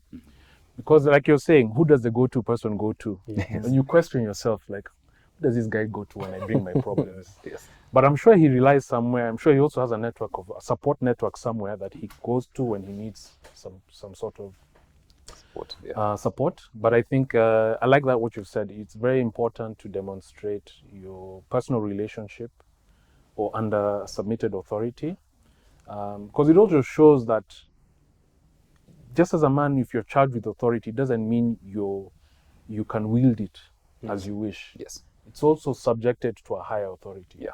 So I think that gives balance in that sense. Otherwise, you can get tyrannical. True. And it also gives women then the confidence to submit to you if they know who you're submitted to. Exactly. Yeah. Yeah, true. You touched on an interesting point. I'll title it The Wounded Warrior. So practically speaking, what does it look like when a man in your circles is not okay? There's what you'd hope he'd do in his own personal capacity in going to God. But in your circles, what have you seen and observed? It's a very interesting point, because I think it also goes back to the self-sufficiency, right? If you find yourself in a hole, you either stop digging or get yourself out of it. Yes. And there's the adage or analogy that says you pull yourself up by your bootstraps. And a lot of the times, society expects men to dig or get themselves out of their own predicament. Yes. Sometimes. Yeah. So, it's the reality is, we say that there's always a lifeline for a brother in need, but I think there's a counterintuitive issues there. Men are not inclined to ask for help. Yeah. I think Is most that of nature the or men, nurture? yes, it's, I think, by nurture. More so, I think, because I mean, it's how you're nurtured or socialized. But I think a lot of the time, even just traditionally, when you look at how guys are growing up, men, the process of becoming a man is stop crying so much, stop getting into your emotions or sentimentalizing everything. Yes. So you disassociate your emotions in a way from your events. So I feel that's the challenge in a way.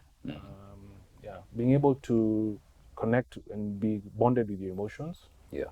I think is a challenge. I'd say when when a man is down, who does he go to? What does he do? It's almost the same story, honestly, that you just have to deal with it by yourself. And also on a personal level, I think I never even considered telling other people. I mean, Yes. You'll tell them when you're done. when you're done, Yeah. you'll be like, back in the day, let me tell you what I went through. It's crazy. But when you're in it, Yeah. no one will know. And it's actually unfortunate because we're all putting on a mask. And you almost treat it like a badge of honor. Exactly. Yeah. But yeah, because it's quite terrible, because you can imagine, like, these days you just hear about men are committing suicides. It doesn't matter what the age. Yeah. All the way from teenagehood till people are 50s, 60s. So you can imagine this thing cuts across generation to generation. Yeah. Where you hold it in, you think you're capable of dealing with it, but you're not. And it's the same thing, really, because for those that make it through, they look up. Yes. But now, if you don't know Christ, if you don't have that kind of relationship, with that him, hasn't been, mirrored for you before. exactly. So you're just like, you know what, I'll deal with it, and it's like a time bomb. Yeah. It'll inevitably implode, and so I think men don't really have that place of getting there. And as much as I'm saying it, even when I get out of here, I'm like, how do you practically change how do you that? practically change that? Because it's one thing to say it, and I think many people know that men don't have that space. Yeah. But what do we do? I think that's what we have to I think I can give some examples, but do we go first if there's anything to add? I think it's the same thing. Yeah. It's the same thing. We don't want to speak. Yeah. We don't want to ask. Yeah. So, I feel like it's very important to form a relationship with God, because at some point, like, you'll want to say something. Yes. Like, Or you need no to say matter something. no matter how strong you are as a man, no matter how in control you think you might be, you're gonna have to say something. Yeah. You're gonna have to look to someone. So it's important to have a relationship with God. True. Yeah. And I think part of it is also the relationships that you nurture and the environments you create and play an active role in creating. Exactly. I think for me, what has helped practically, so I wouldn't say I'm great or that I will go and speak at it first, but we used to do this thing where we'd have guys' nights, and not your typical guys' night where guys go and drink. You come, you play PlayStation, you eat food, but at the end, you create an avenue for people to actually speak. So the last 30 minutes, you just go around and you ask people, like, how are you doing? And genuinely. So someone has the ability to speak up if they want. If they want to keep quiet, that's on them. But you ask them questions around, okay, cool, how's your relationship with God going? How's your relationship with your partner or whoever? Family, finances, all those things. I think it's called the 5 pillars. Just to give the opportunity to speak. That it's not up to you to take it up or not. Yeah. So I saw that worked well. And you'd be surprised what guys would say.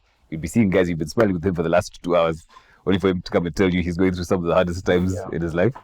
So creating that space, I think, is very important. Yeah.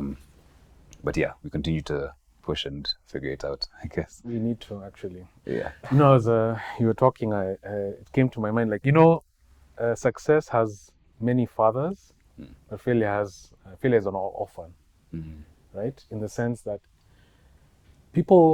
human nature, or it's around human nature, people care about your gain, not your pain. Right? Because success is shared. People want to be part of that success or relate with success or find out how they can also share that success. So it's not intuitive for men. Like even if you're growing up and you come home and your dad wants to check in on you, is he gonna ask you who bullied you today? Is he gonna ask you whether how many friends you made in class? So he's gonna ask you how was the exam. You know, he's more concerned with your gain, more so with your pain. So I think a lot of the time, men park the pain that they go through subconsciously. It's not solicited for them to discuss about their pain and challenges from a very young age. So it's counterintuitive now when men are going through, when in manhood, you're going through more challenges, as you said, pressure, responsibility increase, but you've never been shown a model of how to unpack the pain or the challenges you're going through.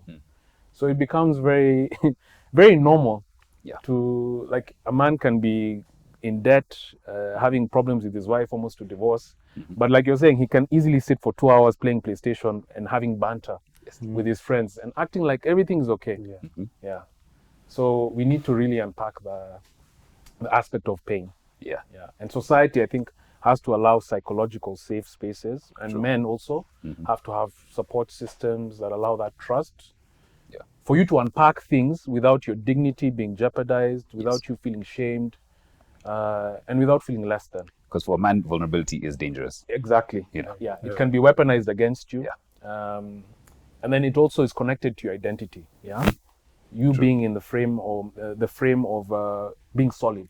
Like nothing's really throwing you off. Or everyone keeping up their masks while you are now here showing your wound. You know, that leaves you vulnerable. That's the thing. Yeah, exactly. You'll feel like the sheep amongst a pack of wolves.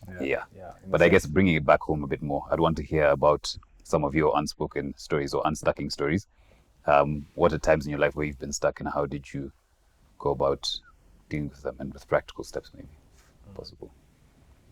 No, anything? Unstuck story. Or a time in your life where you went through something hard? I think for me, maybe since now we're here and we said we'd avoid some things, now it's time to open up. For me, I think at some point in my life I struggled with confidence, and I don't think there's anyone I could have trusted with that, or like told that. So this is a real problem for me. Like how can I go about it? Like how can I get better? And as much as I'd like to say that, I found a nice group, and You spoke about it in a circle. I talked about it in a circle and everything.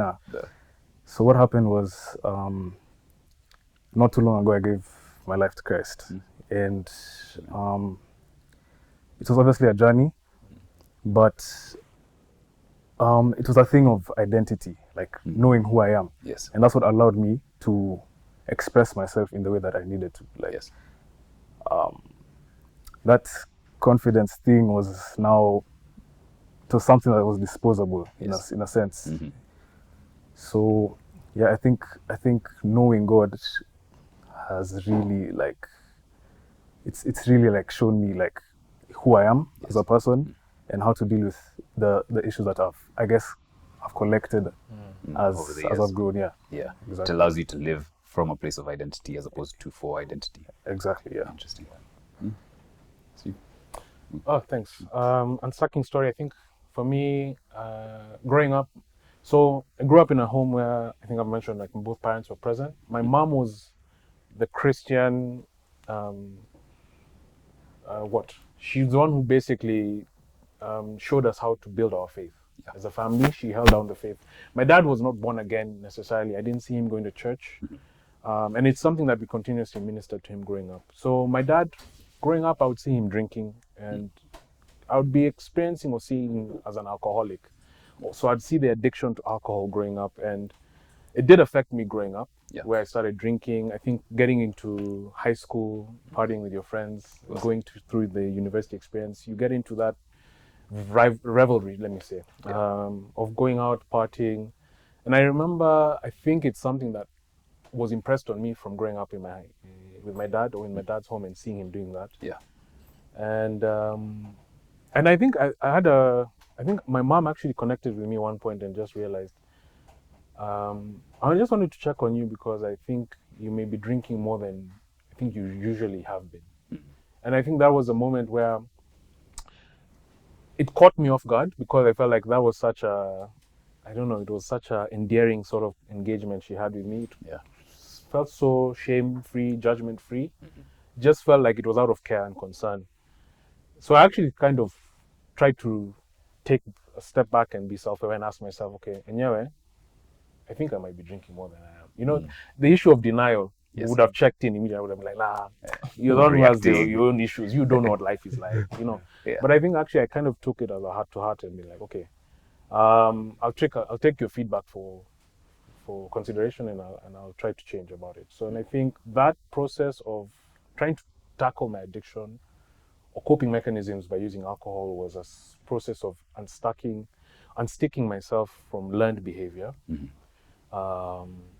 and also creating a new identity for myself. Because, like you're saying, it's easy to associate and say, anyway, it's something I've seen growing up. Yeah. It's never really harmed the family. My dad is still there, still okay. So it's easy for you to coast and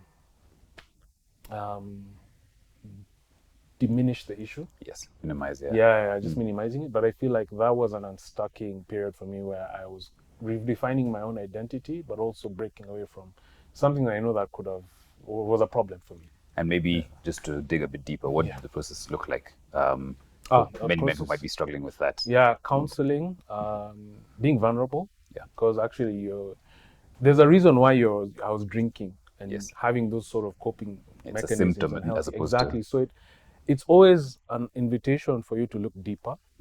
So it's going to actually make you get very vulnerable, because there are people I had to engage with or have discussions with who I was not necessarily comfortable with, colleagues, family members, counselors, and unpacking personal issues, right? Yeah. But I'll say it was transformative, honestly. Just the sense of control, the sense of peace that I got after that, I think was something that I continuously I'm grateful for and I cherish. But I think it's not an event; it's a process. So you need to keep working at it. Yeah. True. Yeah. Personally, I think it's the self-esteem, almost the same as confidence. Yeah. I think throughout my childhood, I don't know, I think I ended up always wanting to be like a people pleaser. And I later on learned it was to get approval. Yes. And I mean, I even used to, funny enough, I'll say I never used to be confident or anything, but I always used to be number one on the noisemakers list. And it's like, how? Yes. But the thing is, it's like I was doing it to get recognition in one way or the other. Yes. And I never really noticed it until I was much older, until I was like, wait, so you mean all that time, it's just that I was never confident, I never believed in myself, I never thought of myself to be that much. Yeah. And I'd always look at other people who say are popular whatsoever and almost desire to be like them. Yeah. And ask myself, like, why are they like this? Why are they like this? But in coming to know Christ, I stopped living for other people. And I mean, it's a continuous journey. It doesn't just happen pop, but I learned to live for him and to just, I'd say, for the audience of one, that as long as I'm okay with him, Yes. nothing else really matters that much. Because before I would, like, I mean, even public speaking, I used to be terrified. Like, I'd literally shiver. And this is in front of family, not even strangers. Yeah. Like, say we have a family gathering And you have to somewhere. say something. Introduce yourself, say hi. It's like, but you can imagine, like sometimes I look at myself now, I'm like, wow, where I've come from. You know that thing for you say it can only be God. It's only God. It can only be God, because I look back at my at who I was then, and I'm like, hey Lord, why not for you? Yes. Because I learned to find my identity in Him and my approval from Him. Yeah. Because you may seek for approval from the world, but unfortunately, it's never the same. Patient. Yeah. It's never the same. So yeah, Yeah. I'd say that's my personal unstuck story. Okay. Yeah. I think I'll also give one in the spirit of, open and honest conversation. Quite similar as well. And I don't know if this is a generational thing or what, but I'm a middle child, so I grew up and I'm also introverted, quieter. My siblings are loud, you'll notice them from far away. So I grew up as a shy child, and I was very soft-spoken. But as I went to university, I decided, okay, let me reinvent myself. So intentionally, I'd go out of my way to speak to people and women that ordinarily I'd have been scared to speak to. But the danger in that is that you can then end up putting your confidence in the attention you end up receiving. So your confidence is based off of something very superficial that, of course, is very shaky. So I guess similar to you, shifting and finding that identity in Christ and your confidence in Christ as opposed to people's affirmations and what you hear back from people was something that was quite fundamental in shifting my perspective. Yeah. Yeah. Yeah. It's really powerful. It seems to be generational. But so then I think last two questions. What does an emotionally honest man look like in practice? In an argument, in failure, in a room full of people who are still performing. What does that look like? What does an honest man look like? What is an emotionally Emotionally honest honest. man? Emotionally honest man. Wow. Yeah. Wow.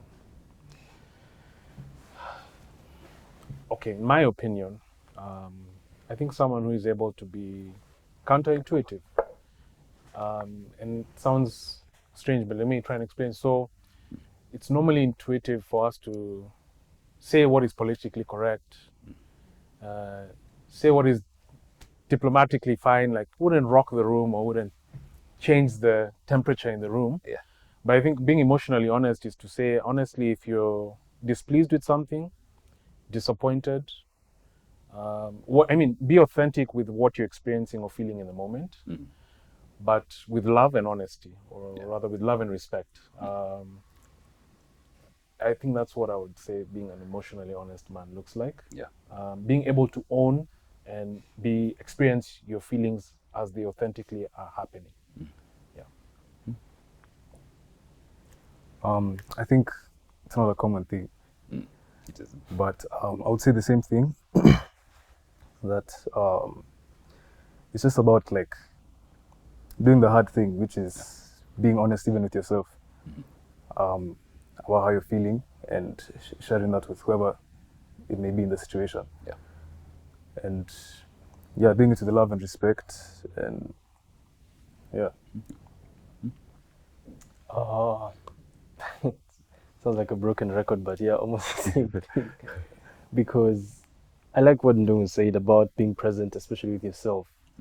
I think I learned how to self-reflect not too long ago, because sometimes you just get caught up in emotions. Yeah. So I was actually taught how to just sit with yourself and like check on yourself, check why does this make you feel this way, and why does this affect you? Like, say for example, say how you were drinking.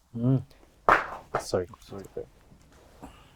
There was a reason behind that. Yeah. And until you sat down and discovered, wait, so the reason I'm doing this is this, then you're able to deal with it. So I'd say an emotionally honest person is someone who's, on a personal level, it's, I guess, someone who is able to sit with the emotions, because emotions are real. You can't just ignore them. And sit with the uncomfortable truths about yourself. Exactly. You find out, why does this make you angry? Why does this make you feel pain? Why does this make you feel any type of way?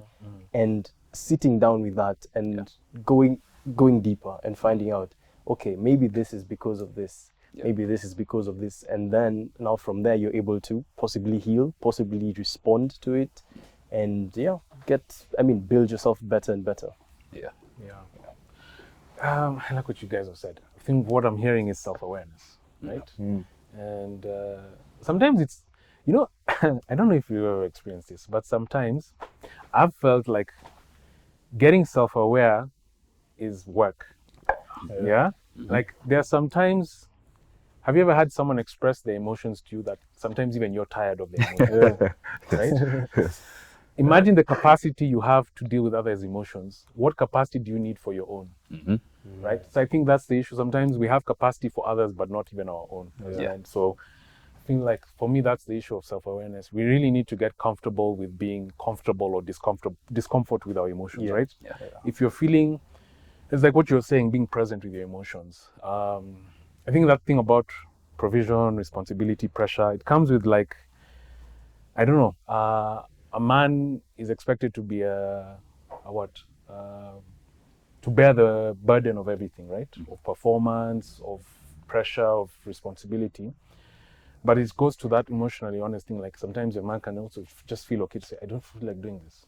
Even when all society and everyone around him expects it's only the man or it's only for you to do this. Yeah. But I think also it's emotionally honest for you to say, I don't feel like doing this or I'm not happy with this in the moment. I think it's for your sake, not for everyone else's, right? That you're doing that. So I think being comfortable and building the capacity to sit with your emotions, whether good or bad. Yeah. And I'd actually liken the whole thing of self-awareness to sanctification. So you see how, as you get to know Christ more and more, you see your gaps more clearly. Same thing, as you get more aware, you begin to see your own shortcomings. And that's now what the work is in figuring out, okay, how can I be a better person, not just for me, but for the next generation. Yeah. I think as we wrap up, last thing would be mentorship.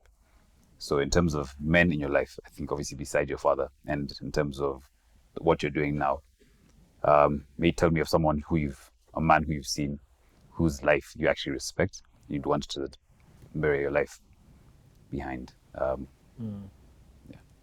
Is there anyone in your life? If yes, if no, Besides your father. besides your father. I know even me as like, besides my father. I know. You can start with your father, but It doesn't take away from dad at all. No, it doesn't. Because my obvious answer is him. Because to this day, I'm like, you still show up. You still are there. Like, I know I'm a whole adult right now, but I know I can still call him. I mean, he's on speed dial, regardless of anything. But then sometimes we're like, no, I need to figure this out. I need to learn this. And I guess it's part of also me becoming a man as well. But definitely him, how his passion, his drive, his heart. I mean, it's one thing to have drive and passion and all, but where your heart is.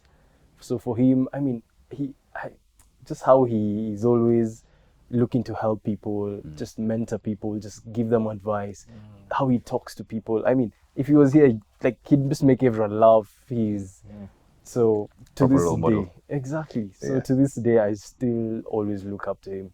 There are days I'm like, at your age, you're still showing up. I'm like, hey, and I have a long way to go. So honestly, for me, it's just my dad. Do go to you next. When it comes to like someone you've watched, I think the best answer is my dad for me. Like, this is someone I've observed since I was born. Yes. And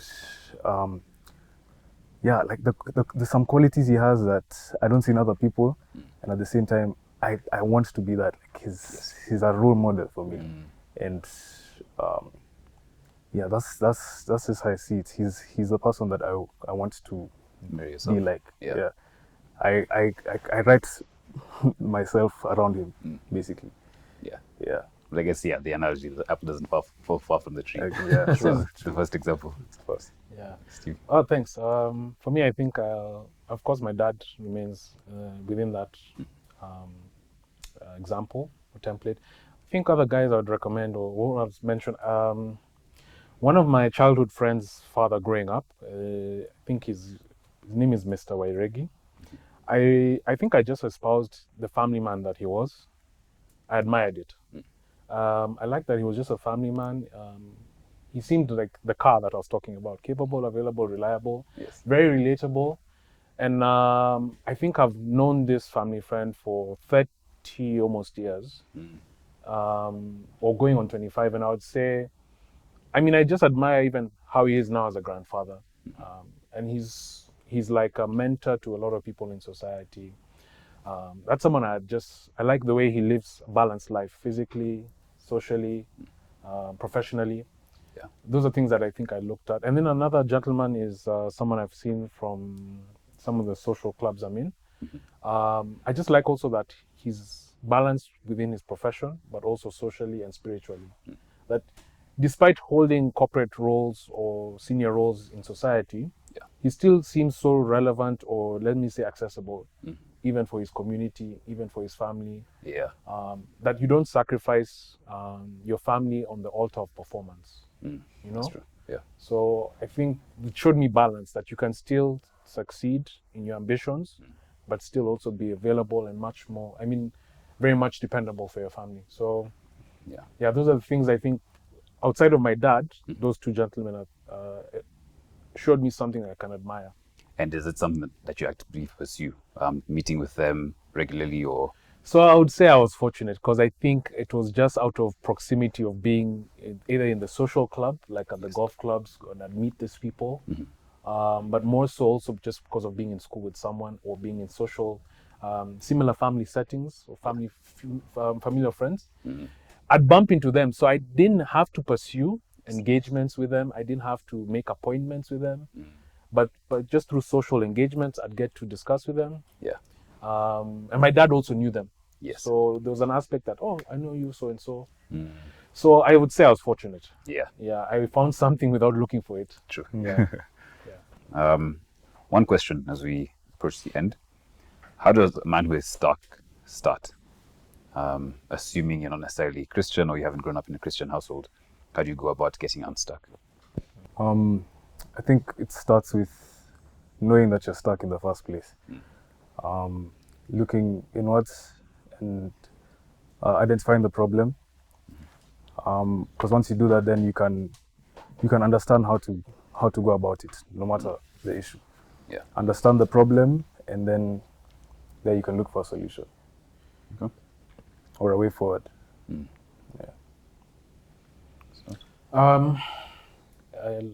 Just to build on that, I agree with anyone who wants to get unstuck. I think you first have to recognize or accept you're stuck. Yeah, you have to accept the reality of your circumstance. And I think one thing you need to know is that you're not alone. It's not the first time someone has been stuck. Yeah. And it doesn't mean you have to stay there. You could be stuck for various reasons. It could be grief, it could be trauma, it could be you just don't feel that you have a community or anyone who can support you. But it's not the end, right? Failure is never fatal. Yeah. Just the same way success is never final. There's always a second chance to anything. So I would say, I think number one is just to accept your reality of circumstance for what it is. Yeah. Don't be in denial. Yeah. Try to find a community of people who you can relate with. That's what I think I think it's very important for you to also find people who you can relate on the same challenges, because then you realize, actually, even if you have these problems, you don't own all the problems in the world. There are other people you can share them with, right? Or even they can share their experience with you on how they overcame that certain predicament. Yeah. So at first it gives you hope, it gives you a support system, and it gives you relatability to know you're not alone. And I think that's where a lot of people are stuck, or because there's a sense of hopelessness. You don't know where to look. You don't know how tomorrow might be better. You don't feel there's anything positive to look forward to. Yeah. So I would say those are the first things to do. And then just be consistent in showing up, in how the community engages. Maybe they have weekly meetings, virtual meetings, home meetings. The issue is, the moment you find a community, don't stop showing up, because there are people who care. And I would say it's a journey. Start also trying to, just also understand yourself through that self-awareness. And I would say you'd also find comfort in that community. But I'd say it's not an event. You might think you're getting out of being unstuck, then something else happens and throws you back. Yeah. So you need to keep working at it. That's what I would say. Okay. I think it's the same thing. It starts with identifying the problem, because if you don't identify it, you can't really solve it. So I'd say acknowledging that you're not where you should be or where you'd hope to be. Yeah. And now from there, you start building on it, figuring out. I mean, some things could include journaling, just to put your thoughts out there, just to put what you're feeling out there. So I'd say journaling. I'd say, especially journaling, where someone doesn't have people they can go to. Yeah. journaling, and then if you're lucky, if you're blessed, you can find a community, and yeah, just share with them. But also it's a difficult one, because sometimes you're like, can I trust these people with this information? So Yes. I'd say, if not a community, maybe a therapist. I mean, a therapist is legally obligated To listen to your problems. to you can trust them with your information. Yes. So I'd also recommend therapy, and yeah, but the best solution, I'd say, is still Christ. Yes. Is still Christ. He ticks all the boxes, but Yeah. I think I like all your answers. I've just been writing down here a few things. I think one, giving it a name. So I think something that a lot of people in our generation and the Gen Zs as well are dealing with is depression. Yeah. And I think some tools to dealing with that can be practical. So like you said, journaling is one. One that I've found or seen in my community is gymming. You know, bring it home, do something that you can control. There's a way in which your chemical composition in your mind changes by doing something active. Yeah. Another one is showing up for other people. So, like Steve, you said, community. By showing up for people and being there for them, you get to step outside of your situation for a bit. Yeah. And that has a wonderful way of dealing with some of those things. The other one I'd want to call out is, like you said, Steve, silent deaths. It's one thing when it's big and obvious. You know, someone's going through a crazy time and they're imploding, but there are people who are also dealing with a lot of things in silence, keeping quiet, and operating as though things are normal. So that typically helps for people in those situations. Exactly. Yeah.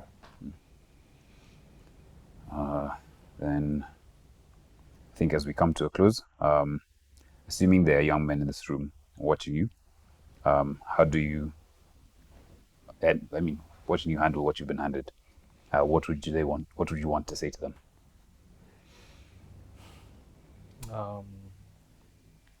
I think the popular saying that says, it's not the cards that you're dealt, it's how you play the hand that you're dealt.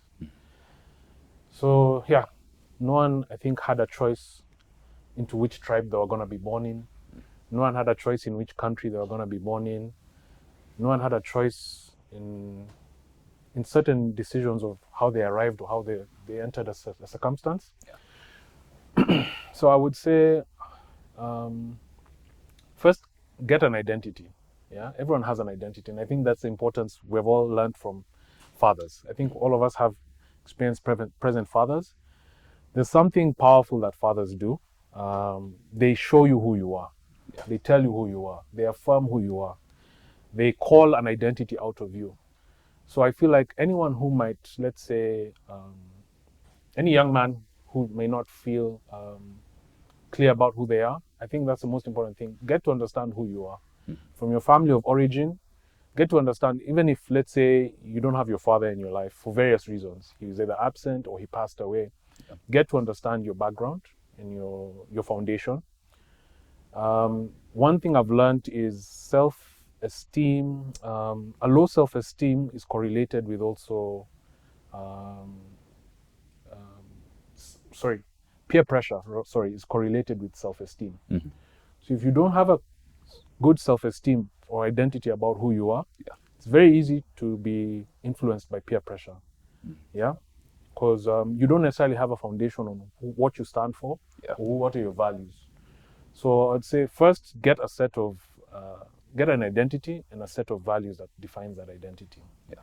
And then I would say get a community as well. I think humans are meant to relate. The importance of community I think is undervalued. So I'd say find a community that helps affirm your identity, yeah, that you can relate with and grow in that identity of yours.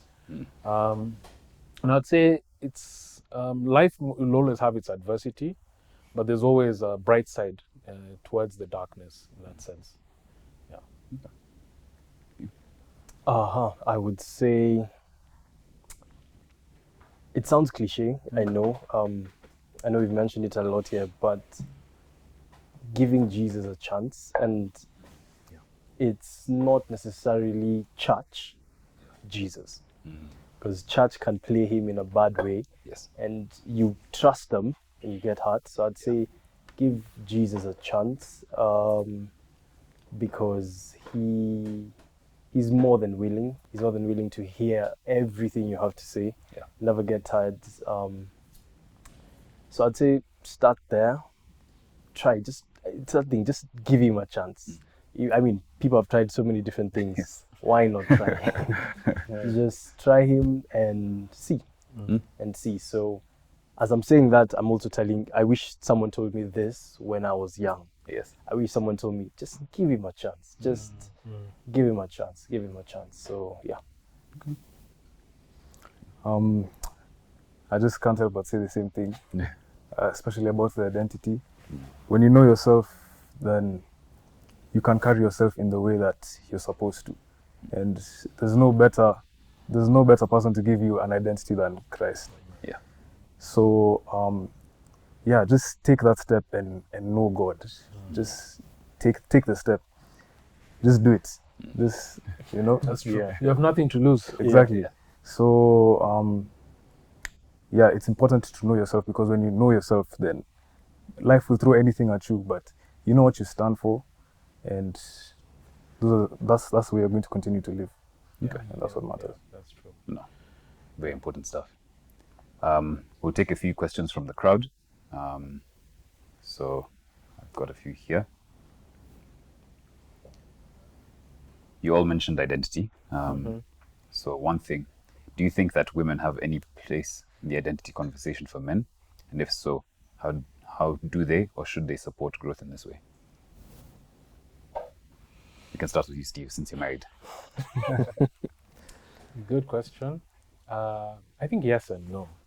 Do women have a place in the space of identity for men?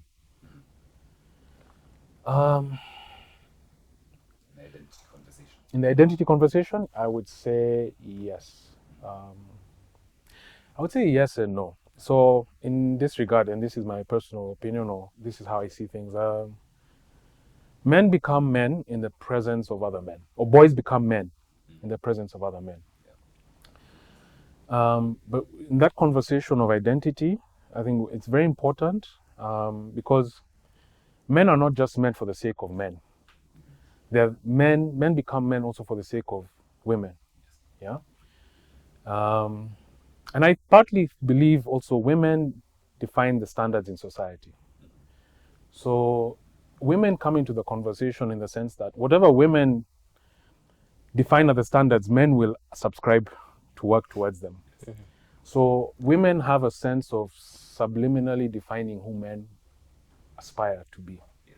Yeah, because again, men have a conquest sort of nature of them. So women need to be aware and cognizant of the standards they put out in society, individually and collectively. Whatever standards you put out as a woman will inform the type of man you desire, almost expect him to match up to. So I feel there's a way that women also need to understand how they contribute to what type of standards do they expect men to abide or adhere to. That's my opinion. But I believe the whole identity conversation, I think, needs to be driven by men, especially around the foundational aspects. Yeah, but I feel like women definitely contribute to the conversation and enrich it. I think, let me just jump in on this one because it's quite interesting. True, they definitely have a role to play. For me, the conversation of vulnerability was a non-issue until I started dating. And all of a sudden, I need to be in touch with my emotions and all these things. So they do help you, I guess, have a more holistic view Yes, that's true. of manhood, and because you also want to be able to relate to this person. In us becoming one eventually, you are becoming more like the other person. Yeah, actually, yeah. You've said it quite well. And that there's a trade-off in some areas that you need to almost accommodate. Yeah. So I like what you've said. Yeah. I'd say yes, they do play a big role. Sometimes too big of a role. And unfortunately, like you said, they describe what a man should be, and then men being conquerors want to fill that gap. Yes. So I'd say they really need to, I guess. Actually, no. I think, like you were saying, men need to define what manhood is and what a man actually is, not letting women do it. But I think because the gap has been there, Yeah. so someone will end up defining it, and then people end up subscribing to that gap. So, That's interesting. Yeah. unfortunately, and fortunately, they do play a big role. But I'd say men really need to define what manhood is and not allow women to Or define it for society men. to now define, yeah. Because, like, how can we men describe what women ought to be, or what should they do? I'd best leave that to women to do it. Safe answer. Yeah. But, Yeah, I think I agree with that. yeah. Because we've kind of been given the basics on what a man should be. Yes. In the Bible, of course. And yeah, but women still play a role. They obviously can't define it for us, but I feel like they play a very big role, especially our mothers. Yes. And it's very important how your mother takes care of you as you grow. For you to know how to be a man and how to be around women, also how to be that protector, that, like, basically women need men, Yes. and you can't know how to be that unless you spend time around someone who can show you. Yeah. Then one last question. How do you manage the expectations of your father in terms of his legacy, be it through family business or the career path you choose, and versus choosing that for yourself? And to what degree do you allow that to influence you? I'll go next. I'll go first, rather. I think it's a good question you've asked. I think in part of being a man, I think legacy is a big aspect about manhood and inheritance. So I'll speak from both sides because I've lost my dad, and I'll speak from when my dad was present and the aspects or beliefs I had around what would he want me to be. I think one thing that I can say is I never felt an unhealthy pressure to prove myself to my dad. So I didn't feel that I had to perform, or my relationship with my dad was performative. Yeah. He loved me for me, and he'd always affirm my identity to be great. So I felt a calling for me to aspire towards something great. Yeah. Whichever path I chose, just told me work towards being great in this sense. So I think in the sense that I felt freed from having to perform to gain identity or validation from my dad. Yeah. Nonetheless, I think just watching him show up in the marketplace, like you still said, you're still showing up, dad, even after this. Even after he's settled his children or provided, why do you still keep showing up? And I think that's the ethic that fathers or the privilege that we've had seen. I think our dads are showing us that this is part of being a man. It's part of showing up. Yeah. It's part of creating a legacy. Is partly building it regardless throughout the journey, right? So I would say the most important thing is to first have an identity of who you are. Don't try to, I don't know if I'd recommend, don't try to compete with your dad. Yeah. It's interesting. It's an unhealthy space. Yes. I think it's good to be encouraged or inspired, but don't try to compete so that you condescend against each other. And I think that's also one thing that might inform how you relate to children. And I think the most important thing is what habits are you going to form also that will shape the legacy your kids will pick up after you. Yeah. So that's the most important thing. As my dad left me a legacy in terms of business, so there's things that he's left behind for me to look after. The question now also comes into stewardship. How am I stewarding these things for the next generation? Yeah. So it also makes me question, am I being a good steward? Am I making the right decisions? I'm not thinking about myself. I'm thinking about the next generation and the next generation. Yeah. So I think the most important thing is to realize that legacy is not about you, for one. It's bigger than you. But most importantly is what decisions are you going to make that will benefit a season that you might never see for those people. So I'm still working it out. I'm still thinking about it. I'm challenged. Yes. But I would say I'm learning as I'm building. Yeah. Good.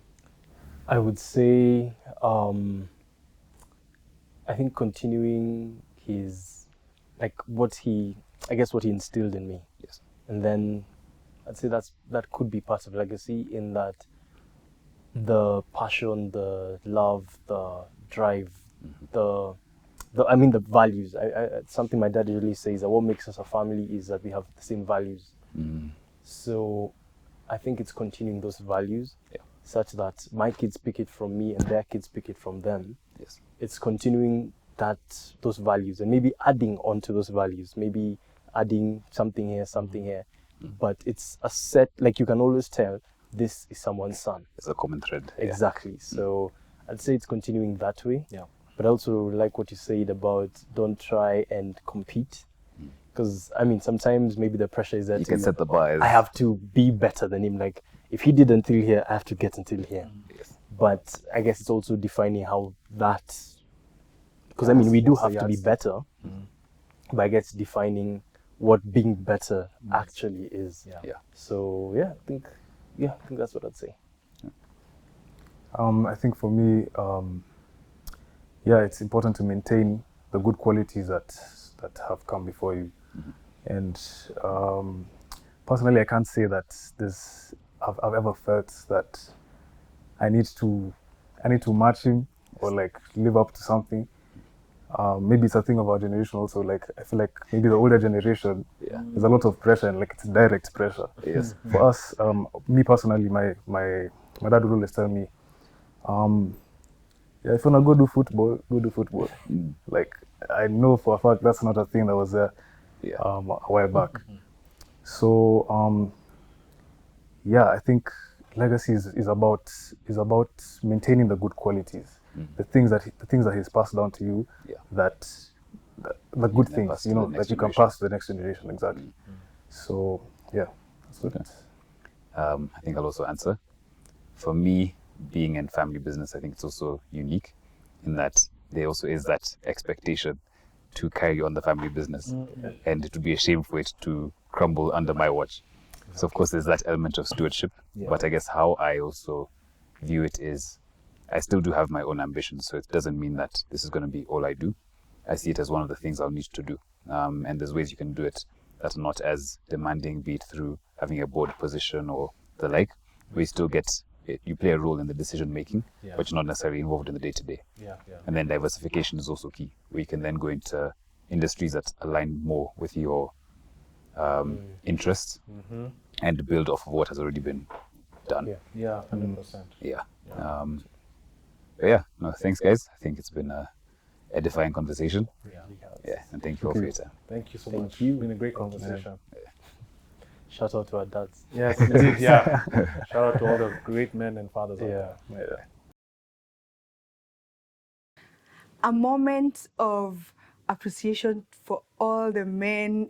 I mean, like, that was absolutely fantastic. Thank you, gentlemen, for sharing so vulnerably and authentically. I think one of the things that I took out from the men's conversation is that there comes a time you need to define identity for yourself, away from the conditioning, away from the socialization.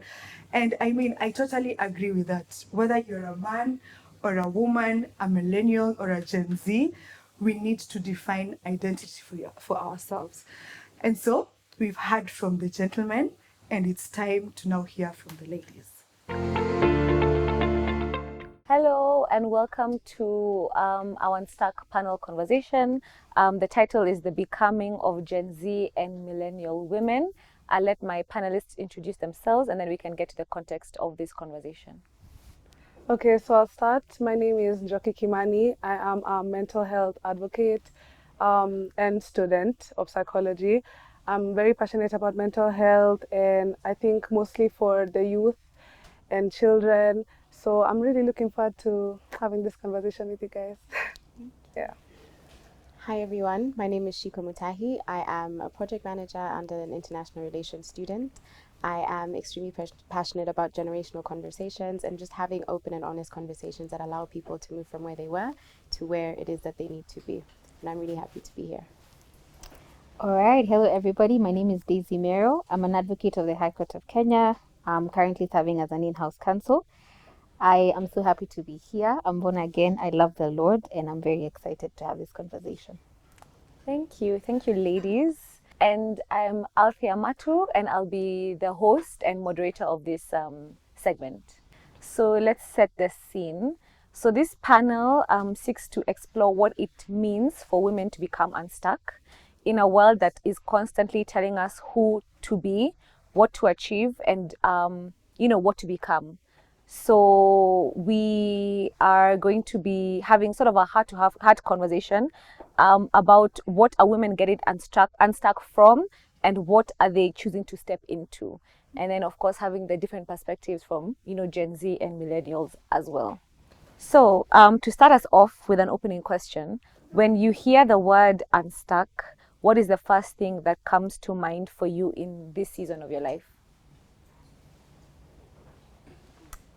Right, maybe I can go first. So when I hear the word unstuck, number one, I hear not moving. And number two, I hear inability to move or to make a decision. So I'd say those two things. Yeah. Stuck, that's stuck, not unstuck. That's when I hear stuck, that's what I hear. Yeah. Yeah. Okay. So unstuck is to be able to make decisions that move you forward. Yeah. Yeah. I love that. Yeah. Anyone else?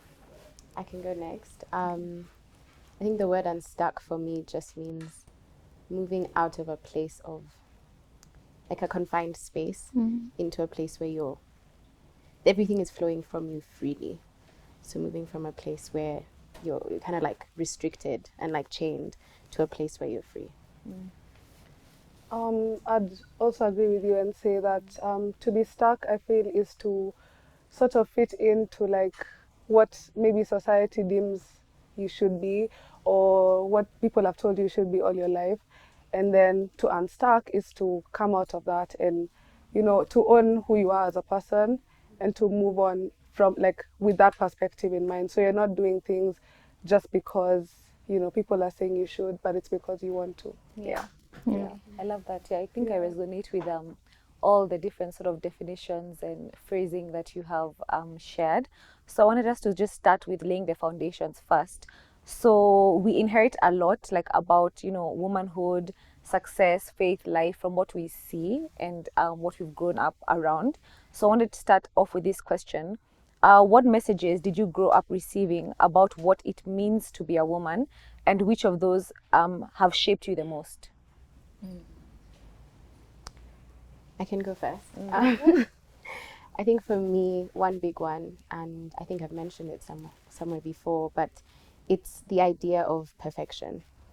The idea that to be a woman is constantly trying to be perfect at everything. Like there's no room for mistake. There's no room for correction. There's no, like, you just have to maintain this A star, star, star, and anytime you fall short of that, you're not being a good woman.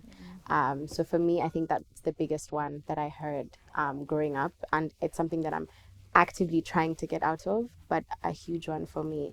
I think another one is the idea of, I want to call it silence, which I think maybe is not just unique to me, but I think with our African society and culture, this idea that everything that either you're going through or everything that is happening personally or in your family needs to be kept in this like little box and like hidden away. But what that has done is that we have generations and generations and generations of trauma and unresolved issues that are being passed down just because a simple conversation couldn't be had.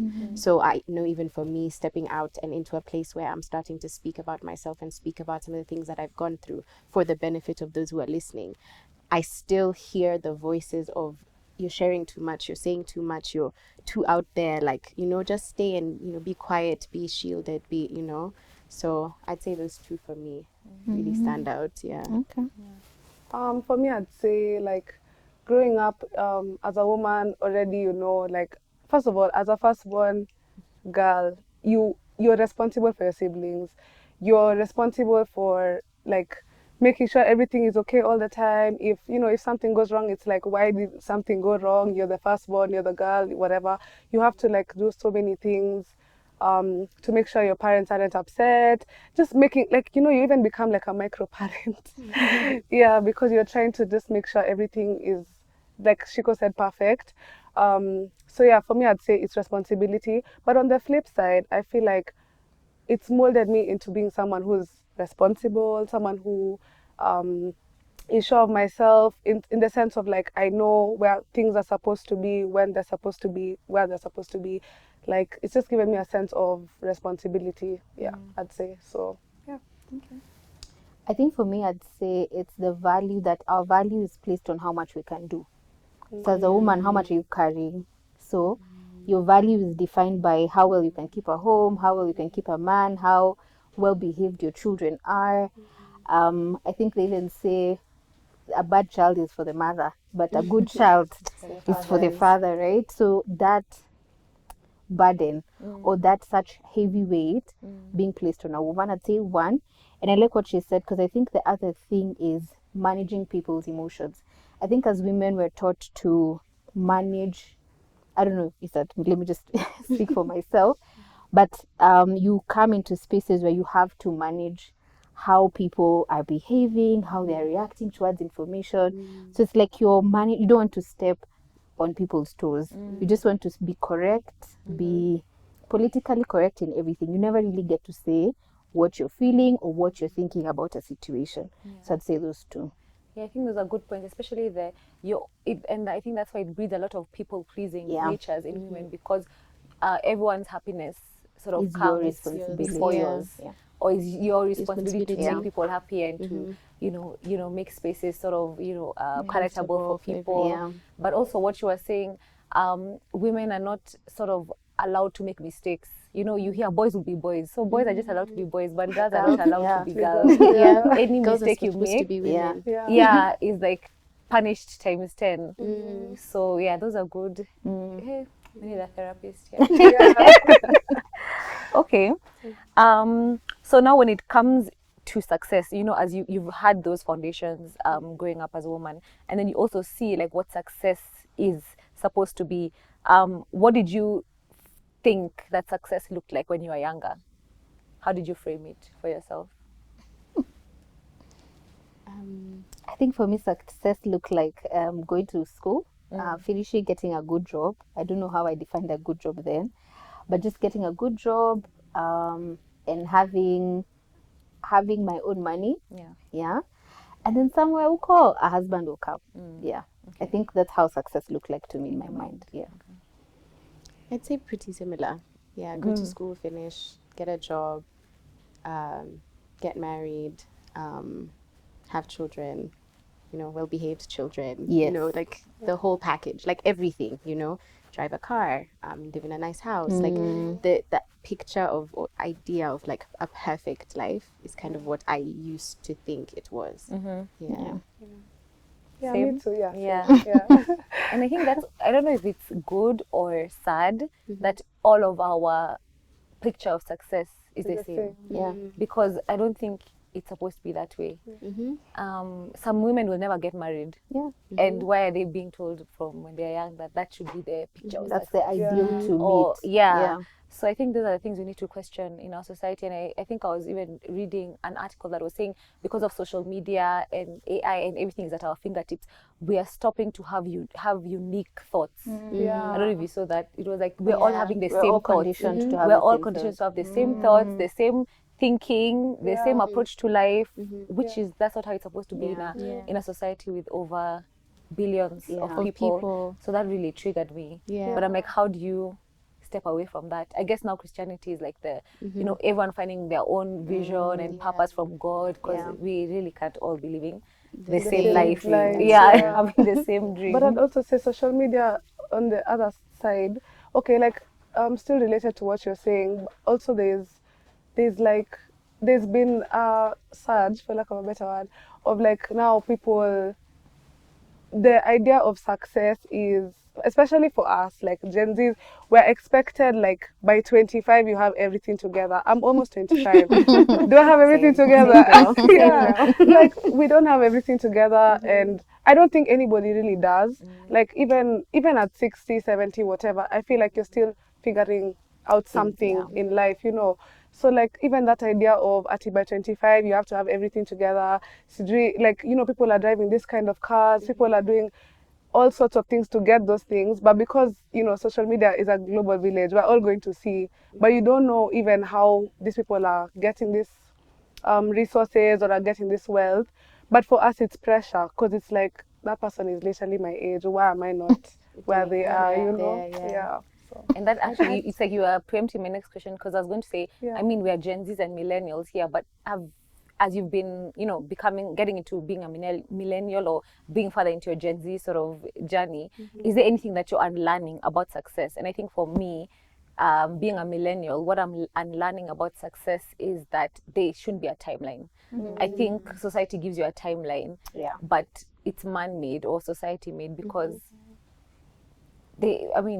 people are going against a timeline. Like this idea of a timeline for me doesn't exist, and I'm learning to unlearn that. I don't know if there's anything you guys are learning to unlearn about success. I think for me, what I'm also unlearning is the timeline thing, but also the goal. Because sometimes we're so focused on achieving the goal that you forget the journey. So I think for me it's that I'm very concerned about, as I'm getting to the goal, who am I? Because you might lose yourself in the journey, in the process of getting the thing that you want. Because the thing about comparing is that you're comparing someone's fruit and you don't know their process. You don't know how they got there. So we are only seeing the fruit, but no one is showing the process. No one is showing the journey to get there.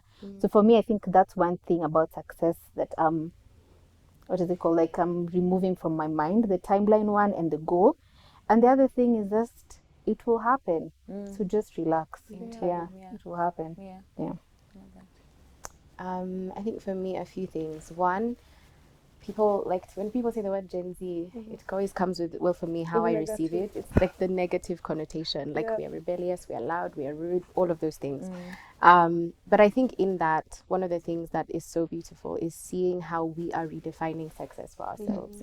It's not the perfect this and the perfect home car, this at this age, in this way, on this journey. It's like everyone, we're all kind of trying to step into our own.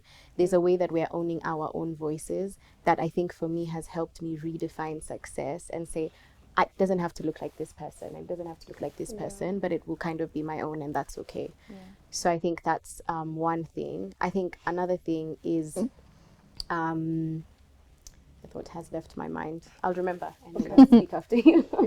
But I like what you were saying about the redefining, because also one thing I like about Gen Z is millennials were always being laughed at because of burnout. Like we have worked in the workplace every day till 8 p.m. You're the last person to leave. And Gen Z, I know, my contract says this to this. I'm not overgiving myself. I'm not burning out. So I think that's, and I like the, what you guys are bringing with regards to self-care and also putting yourself first. Like you can't give of yourself completely until there's no shiko left. Exactly. You know? So you guys are really valuing yourself, knowing that you bring something to the table.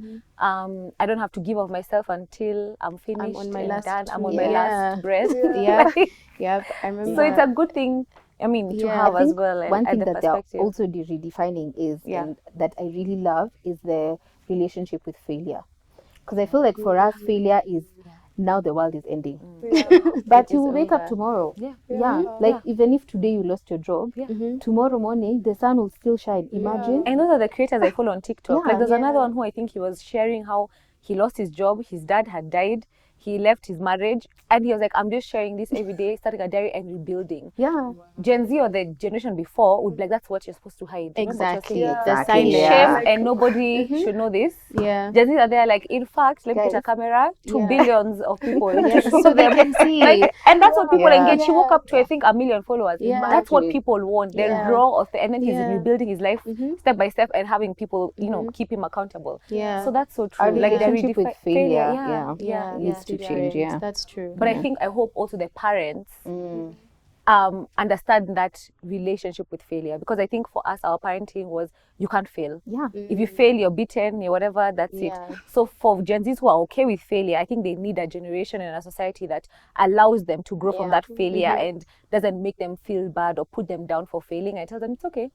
You'll rise up again and You'll find your feet and you'll rise up. I remember, maybe before she shares, a season where I was an intern. So when you do law, you do something called pupillage. So after pupillage, ordinarily what should happen is that now when it's admitted to the bar, you become an advocate, they should raise your salary. So I had the conversation with my boss and I could tell, Appa is not going anywhere. Yeah. So I asked myself, do I want to continue on this salary for a people, or do I want to go and find other opportunities? So one day I just went to the office and I told them, thank you very much for the opportunity, but I think our road has reached the end. I went home, my dad was having a heart attack. Oh my God. She was just like, you quit your job. Hey, sasa unataka kufanya nini? Umefikiria. And I was just, tutakuwa sawa. Oh my gosh. Tuanze law firm. I was like, niweza kuchukulia ofisi. Nitalipa the first. I was like, no, I just need to figure out. And that year really helped, because it's in that year that now I found my next connection with the job that I'm currently in. So I think that relationship with failure really helps also build your character. I think I remembered what you reminded me what I was going to say. I think another thing that I'm unlearning, or that my generation is helping me do, is asking the question why. Because in that instance, when you went to your dad and he's telling you, oh my God, the world is over, we're collapsing, am I dead? Am I on the floor? Like, we are breathing, we're having a conversation. You've gone before me, and luckily I can still maybe be in your house as I try and figure out what it is that I need to do, you know, find my purpose, find my whatever, but it's not the end of the world. So we are asking the question why. Like, why should we do the things that we're being asked to do? Why should life go like A, B, C, and D? Why this, why that? And it's really asking the question of purpose. Like, what is the purpose behind this? Like, it's not just because I did, or just because I was told to do. Like, because I can. You know, it's what is the purpose? And if we know the purpose and there's a different way to get there that will not result in trauma and all these different things, why can't we choose that path? So I'll give the example of like being beaten senseless, you know, like I understand it's for discipline. That is the purpose. But are there other alternatives to get there that will not leave somebody so scarred to the point where they don't even, you know, they lose value of themselves. They are terrified. They live in fear every single day. Is that the only way to get to that purpose? And so I think for us, that's something that we're doing. One thing I will say is that at times we don't do it in the most respectful way. I'll take ownership for that. And I think that also comes from a place of frustration. It's like, I'm just trying to ask why, and I'm being attacked for that, and I'm just trying to understand. But it's like, there is a way, or a medium that we can get to where it's like, I want to understand why. And it's not to shame, like, let's say the past generation for the way things have been done, but it's, can we create a new normal? And then let's have that conversation together. So I think, that was my second point about like things that we need to unlearn. And I think we're on a journey as Gen Zs. There's some positives to us. There's a lot of positives. And also I'll agree with you and say like I feel like the reason why we often come off as rude or like all these things is because you can imagine, like, we're a certain way and our parents are a certain way. So it's like I'm already that kind of way. Like, it's not like I'm trying to be different. I just am. And you're also different. So we keep clashing because I'm trying to express myself. But you think I'm being rude, but really this is just who I am. Like, so it becomes, so I think it's also for us to just get to a place where we can have honest conversations with even the people older than us, so that these things flow easily. So what I was going to say for success is, I think for me it's learning that success can look different at different times of your life. So if it's like right now I'm about to graduate, that's going to be I've successfully graduated, and then I'll get married or whatever, and it's like I've successfully gotten married, and then I successfully have children, 1 child, 2 children, 3 children, then I successfully run a business. Like, as in, it's just at every level there's going to be success, because even if you have a goal, when you get to that goal, then what? Like, is it I've achieved, or is it like, will you have another goal after that, or I've already reached success now, let's just like relax, you know? So I think at every level there's a success story, or like there's success. Yeah.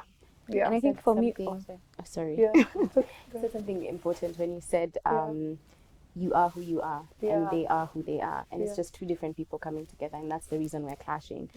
In terms of success, for me, that means getting to a point where you know who you are, and that's something I'm having to unlearn. Growing up, there's like the mold and the box that you're supposed to fit into. So for me, especially in the season of life I'm in, success looks like getting to that point where I know that this is who I am and staying true to that, not remaining in the confine of who I should be for people's comfort or whatever it may be, but staying true to that identity. For me, I think in the season of life I'm in, that's the biggest and highest level of success. Because you're not following a crowd and you're not tied to this definition. It's just you and the way God created you in all your different dimensions, with all your quirks and your, like just the pure you. Yeah. And I was going to say before we get into the next section, for me, what I'm learning about success as well is not to only celebrate the big wins. Learning to romanticize even the small wins. Yes. Like, I got everything done on my to-do list today. That's a huge wow, success to me, and do something to celebrate. Or I managed to work out 4 times this week. That's success, because you'll always wait for the big goals, but those take time sometimes. So just in your small everyday things, if you've set yourself some smaller goals and you hit them, celebrate your success in that sort of way, just like reframing your mind. So I wanted to get into the places that, the next section is the places that Gen Z and millennial women are getting stuck at. So where do you think women today feel most stuck? Is it career, relationships, faith, identity, family expectations, money, purpose, or whatever? Like, what would you say? I know. Are you, like, for the Gen Zs, for the millennials, where are you seeing women getting most stuck at? Maybe I could go first and I could say identity. I think identity is at the core of everything, because then if you don't know who you are, you're just existing. So identity, and for me, I'd say it's defining yourself away from what you do, or defining yourself away from the things that you perceive to give you value. So you are a wife, yes. Then you're a mother, yes. Then you're a career woman. So if all these things are taken away, who are you? Because that's a question that I think for me, that's a part that I've had to wrestle with a lot. Because yes, today you're a business owner, and then what? What if the business goes away? What if all these things goes away? And I think the place of identity that now I've found is that before anything is that I'm a child of God. So that now will define every other. It's like it's the river that now pours into all the other streams. So I think that's where millennials are, because we're really defined with, I have a good job. So what if the job ends? Or this is the kind of salary I earn, or this is the kind of car that I drive. If all these things are taken away, who are you? And I think that's the part. Looking yourself in the mirror and defining yourself is one of the hardest things. Without the titles, without the things, who are you? And it's a hard question. And I think that's such a strong point, because that's why you see, like, a lot with millennials, people looking for alternative ways to mask like alcohol or drugs or whatever, because you can't even face yourself. And one thing I like about Gen Z is, because I think there's even a study that was saying for the first time in history, alcohol sales, like in the UK or across the world, are declining. Oh wow. Yeah, because Gen Zs are not drinking. I don't know what you guys are doing, but they are very sober. Like, I know so many sober Gen Zs are like, I'm on a sobriety journey. But when I'm like, wow, I love this.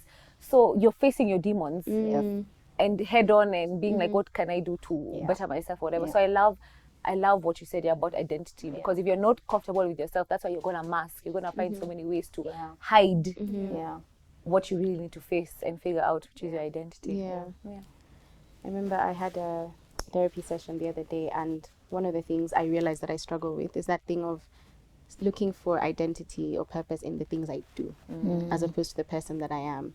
And one of the things she told me is, you're not who you are because of what you do.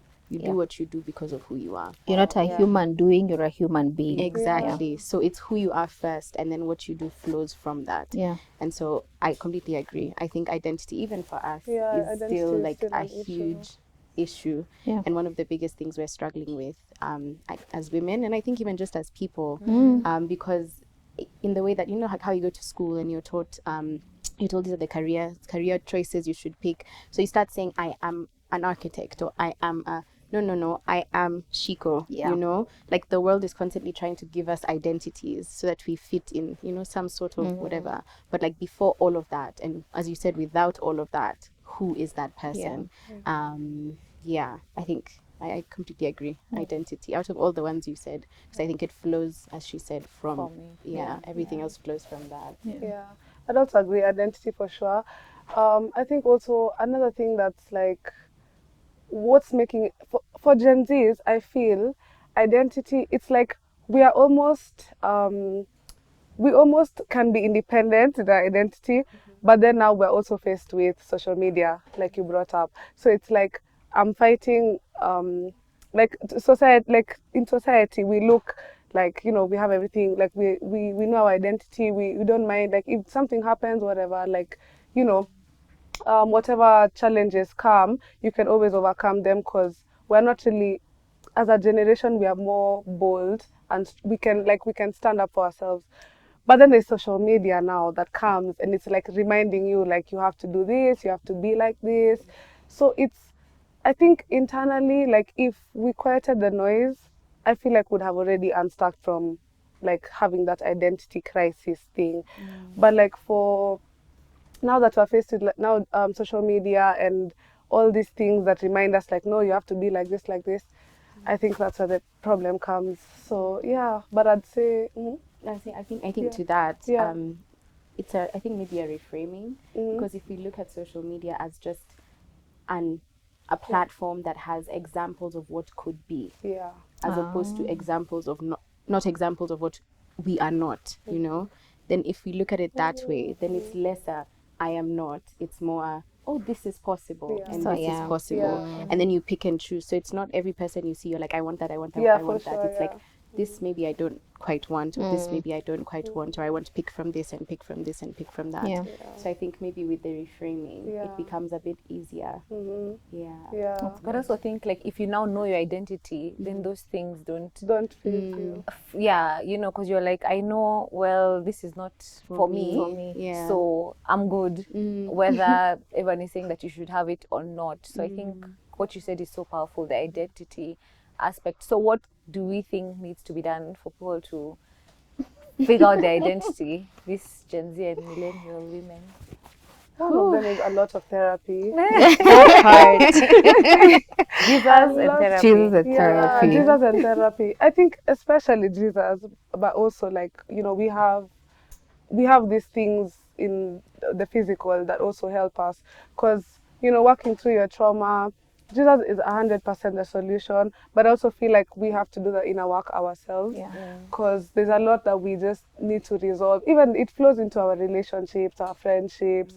Just, you know, you find yourself getting into an argument with someone, and when you think back, you're like, that was something so small, but it's because it triggered so many things that you've experienced all through your life. So yeah, I definitely think therapy is one of them. Yeah, especially as a mental health advocate. I have to, you know, you have to plug it in. Daisy, Shiko. I think I'd say just Jesus and therapy. But the thing about therapy, that says Jesus and therapy, is because therapy is good, and I've done therapy, but it points out, especially if you have a good therapist, they're not giving you a solution. They're pointing out the pain points. So I don't know if I should, let me just share. So we started going for marriage therapy, me and my good husband. So me, when I was taking my husband to therapy, I was going so that the therapist can tell him all the things that he's doing that he should not be doing to me. That's what happens. Yeah, right? Yeah, that's what happens. So we going, the best. Me, good wife. Wow. What does it say? Who can find a good wife? Something, I can't remember what that scripture says. Who finds a good wife? Finds a good. Say me, I'm the good thing, Lord. Even you can see I'm the good thing. What? So we went to therapy. And then this therapist then say, so Daisy, what do you think you should do? I said, me? You should ask him. So I think it showed me that number one, we're not perfect. And after you've pointed out that this is a trauma area, this is a response, what do I do with that? So I think taking it to Jesus now and just having that, looking yourself in the mirror and asking yourself, okay, this is a trauma, it's a pain point. Lord, how do I deal with this? Right? How do I become a better person of this? Because now it's been revealed, because what is not in the light cannot be fixed. You have to bring it to the light. And I think that's what therapy does. But I think it shouldn't stop at therapy. It should go now back to Jesus and to the Word of God. Because then the Word of God will begin to reframe your perception, your mindset, your foundation. So it should be a journey towards Jesus. Yeah. 100%. I agree. Shika, I agree. add? Jesus and therapy. I'm riding that wave. That's so true. Yeah. But I think going back to what I had said at the beginning about some of the things we inherit, or I inherited, breaking that silence. Yeah. We can't move forward without breaking that silence. You have to speak. You don't have to shout it from the mountaintops, but you have to speak within your family, or you find like a therapist. Like, you have to speak, because this thing of like kazaing until you're at your last whatever, that's the reason for the high alcohol sales in the world, and the depression and all these different Suicide. things. Exactly. Yeah. So I think it would, I'd say breaking the silence as the other one. I love that. Yeah. And that point you raised, Daisy, about, our Jesus and therapy point brings us nicely into point 3, which was just around the spiritual sort of aspect, and faith aspect of life.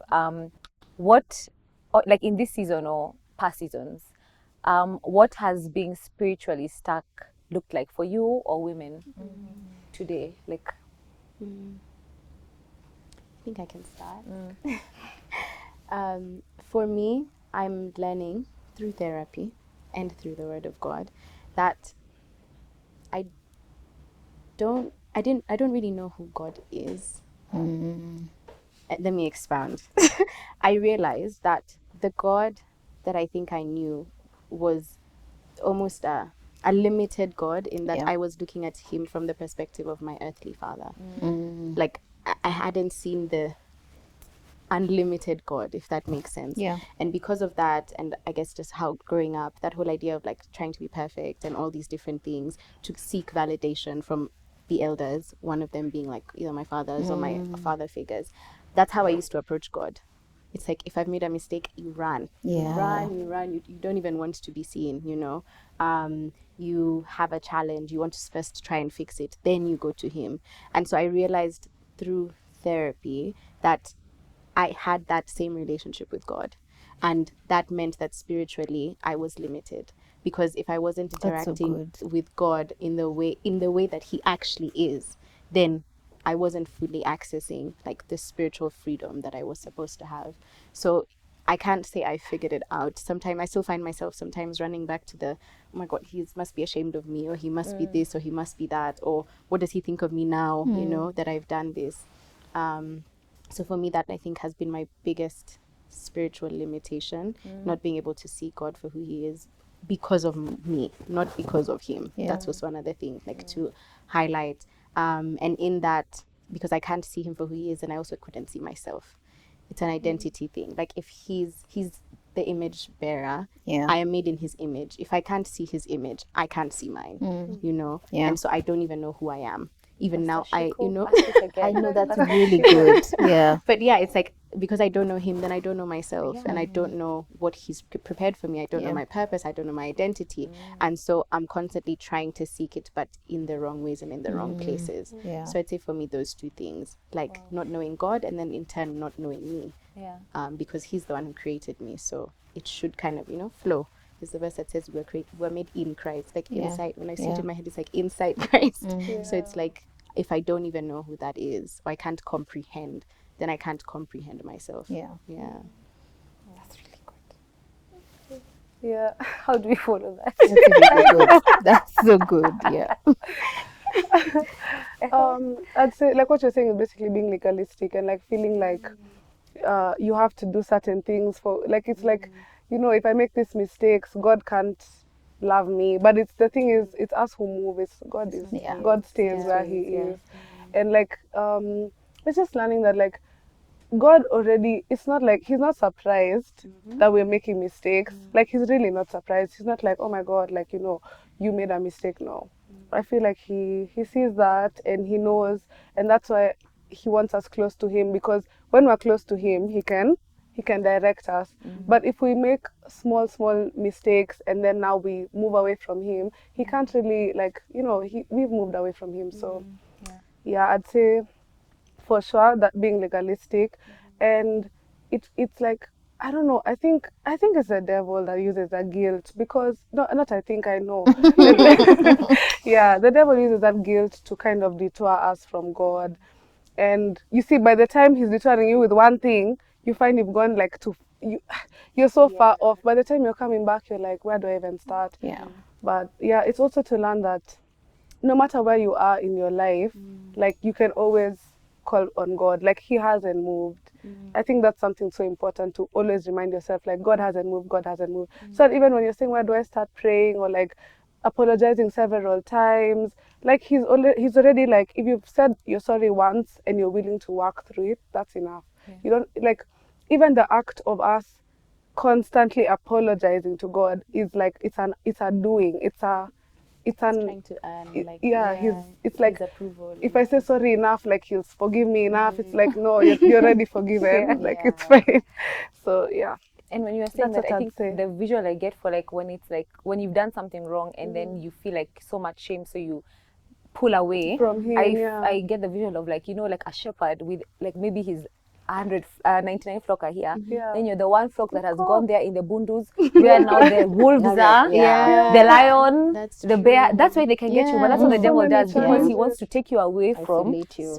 and that's in the isolation is where there's so much danger and you're so vulnerable for more even attacks, you know, when you even think of it practically. So that's always the image I get. So it's just better to be closer to Him, the shepherd, even though He's annoyed at you as the sheep. You're close to Him. So at least if a lion comes, he can, you know, He'll just be like, but now you're on your you're own. there with the in lions, wilderness, so much can happen to you. So beautiful. I think for me, I can see It's okay. the question is, I think another thing that has made faith is that we think serving God is His approval. So we it's like we substitute relationship for service. So how much I serve God shows how much I love God. Right? But then you remember the story of Martha and Mary, and Martha she did the doing in the kitchen, but Mary was seated.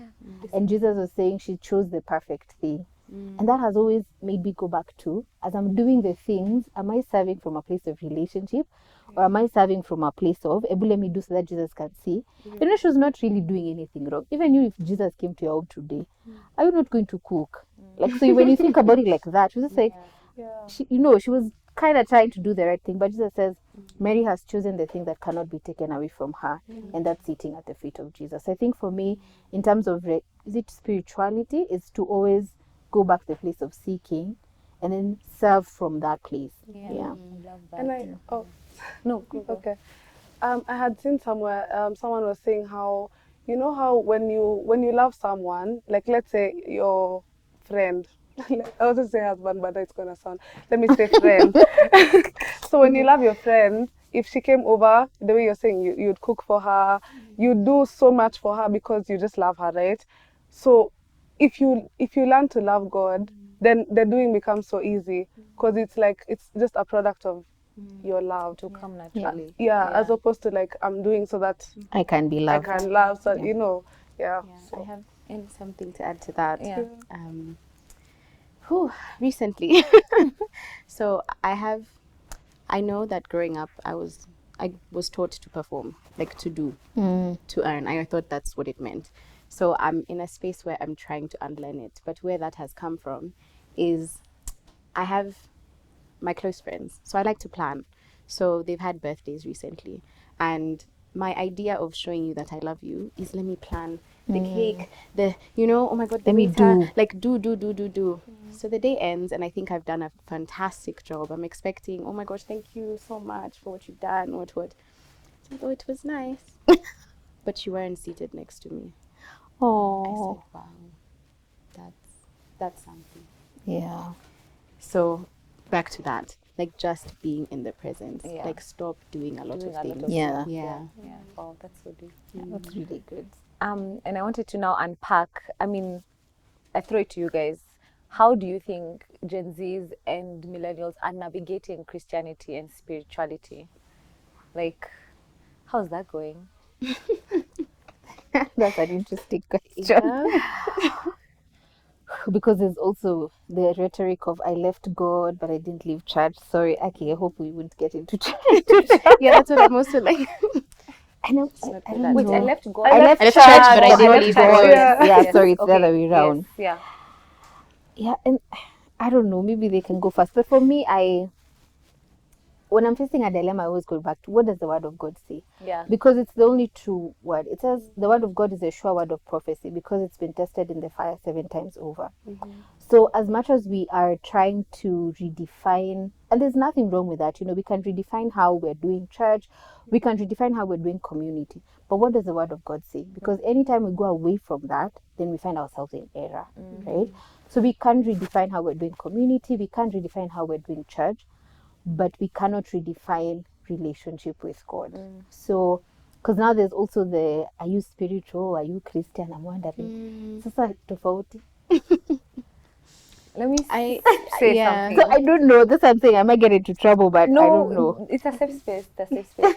I think where Gen Zs or like millennials even are tired is because you've had these institutions for a long time that are not helping anybody. Yeah.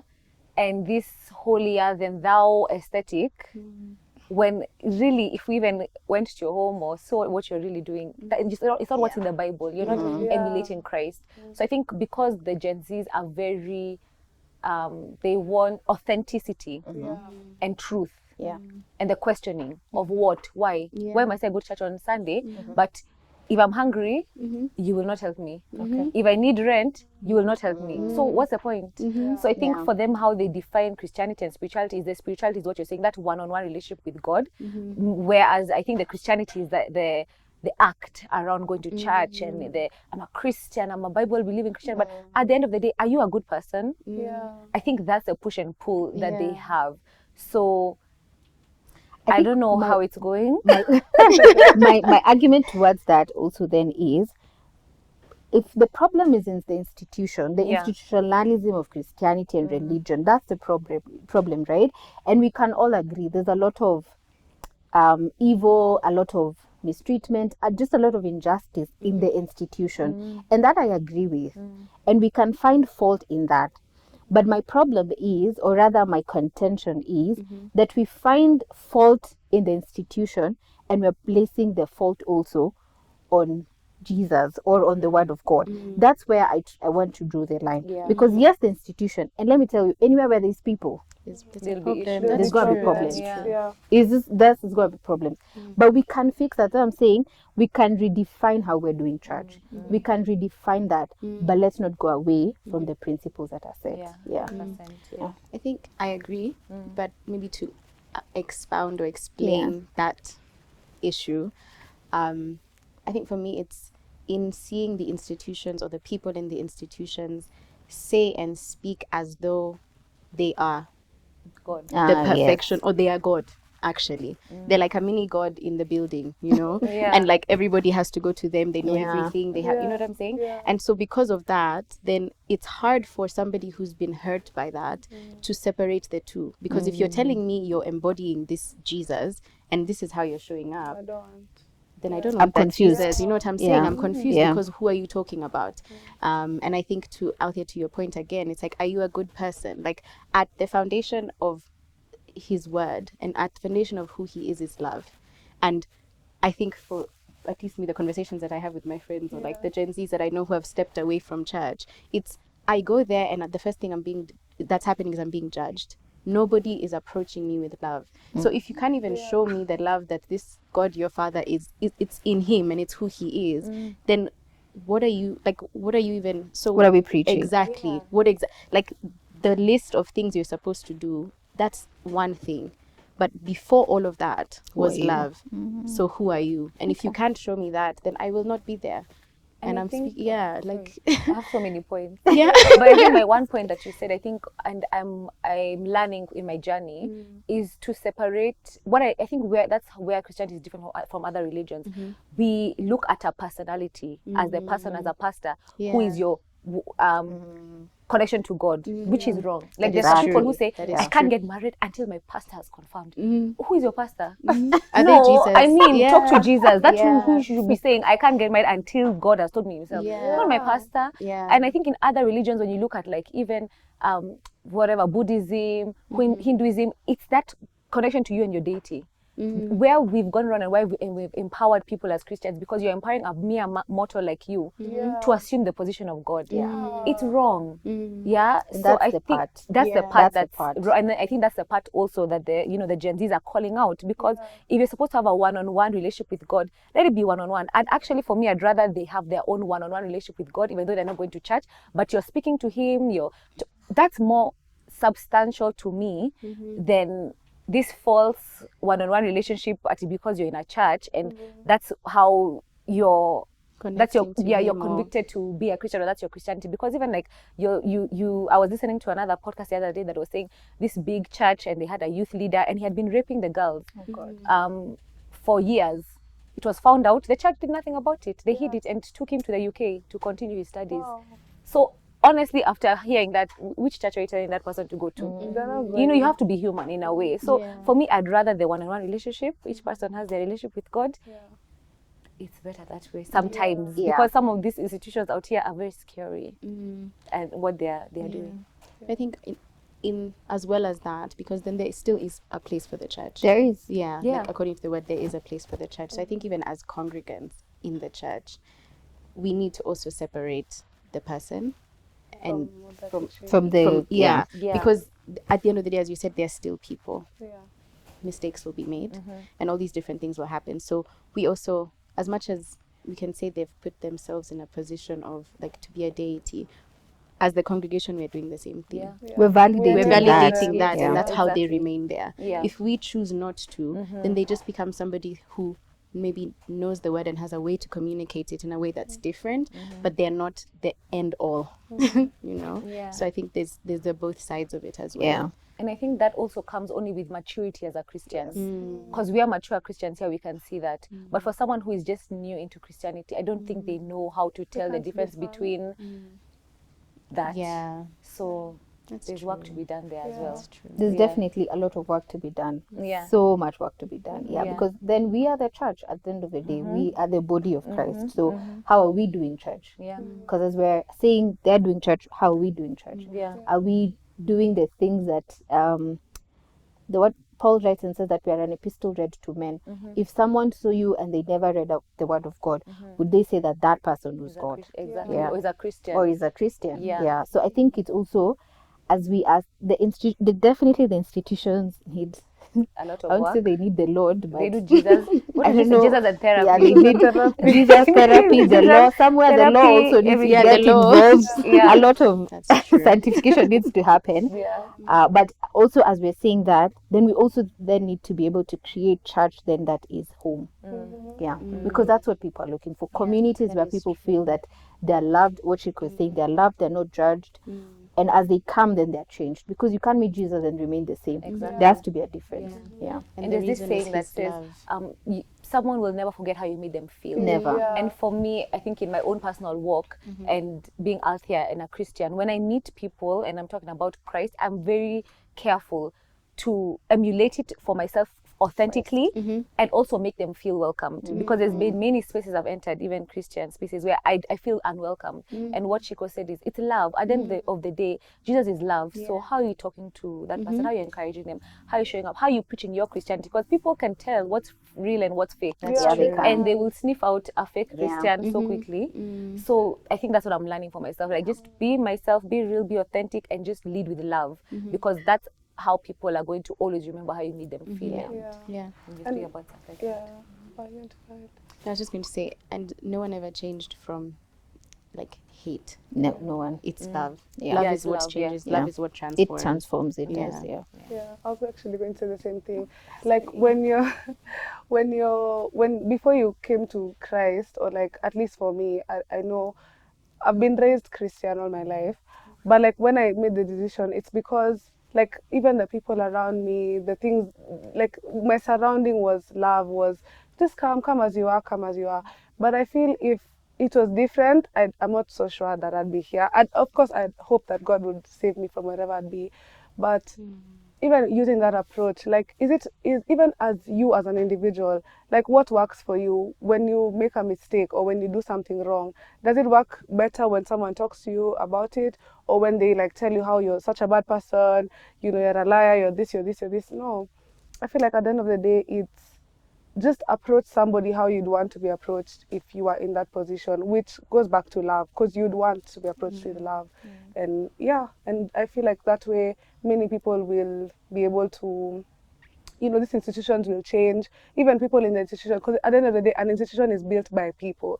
So even at the top, even that pastor or like whoever, it's like they're a person and they've been enabled. But for as long as if we all come together and just decide, you know, we'll be kind to each other, we love each other, no matter what the challenge you're having is, we can work through it. I think we'll be able to change a lot of things. Yeah. Yeah. I love that.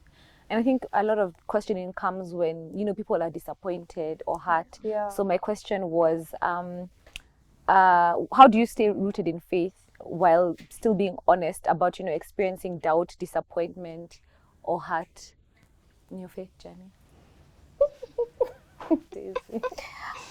So very explicit. Oh my God. I think how I stay rooted. So I recently lost my grandmother this past month, and it was so hard because I was asking a lot of questions. So I still have very many questions. But then I started to ask myself, or what anchors me is that where else can I go apart from God? And I have found that there's a verse that says, when my heart is overwhelmed, lead me to the rock that is higher than I. I found that is giving me, it's not, maybe not answering my questions, but it's taking my heart to a place of safety. That even though my heart is broken, it can break in safety. I don't know if that makes sense.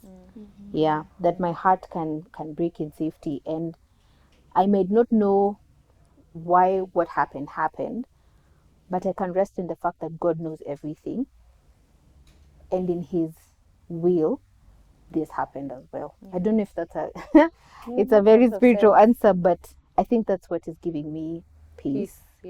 Because you also read stories of like David. He was praying for his child not to die. There's a place where he has a child with Bathsheba, and the child dies. And before the child is still sick, he's really praying. He's fasting. He has ash. He's wearing sackcloth, and the child dies. And his staff is wondering. So now, if he was like this when the child was alive, how do we tell him he's dead? And the word of God says that he had them outside the door and he asked them, is the child dead? And they said, yes, the child is dead. And he woke up, he washed himself, he put on clothes, and he put on oil. And he said, that's the will of God. And he moved.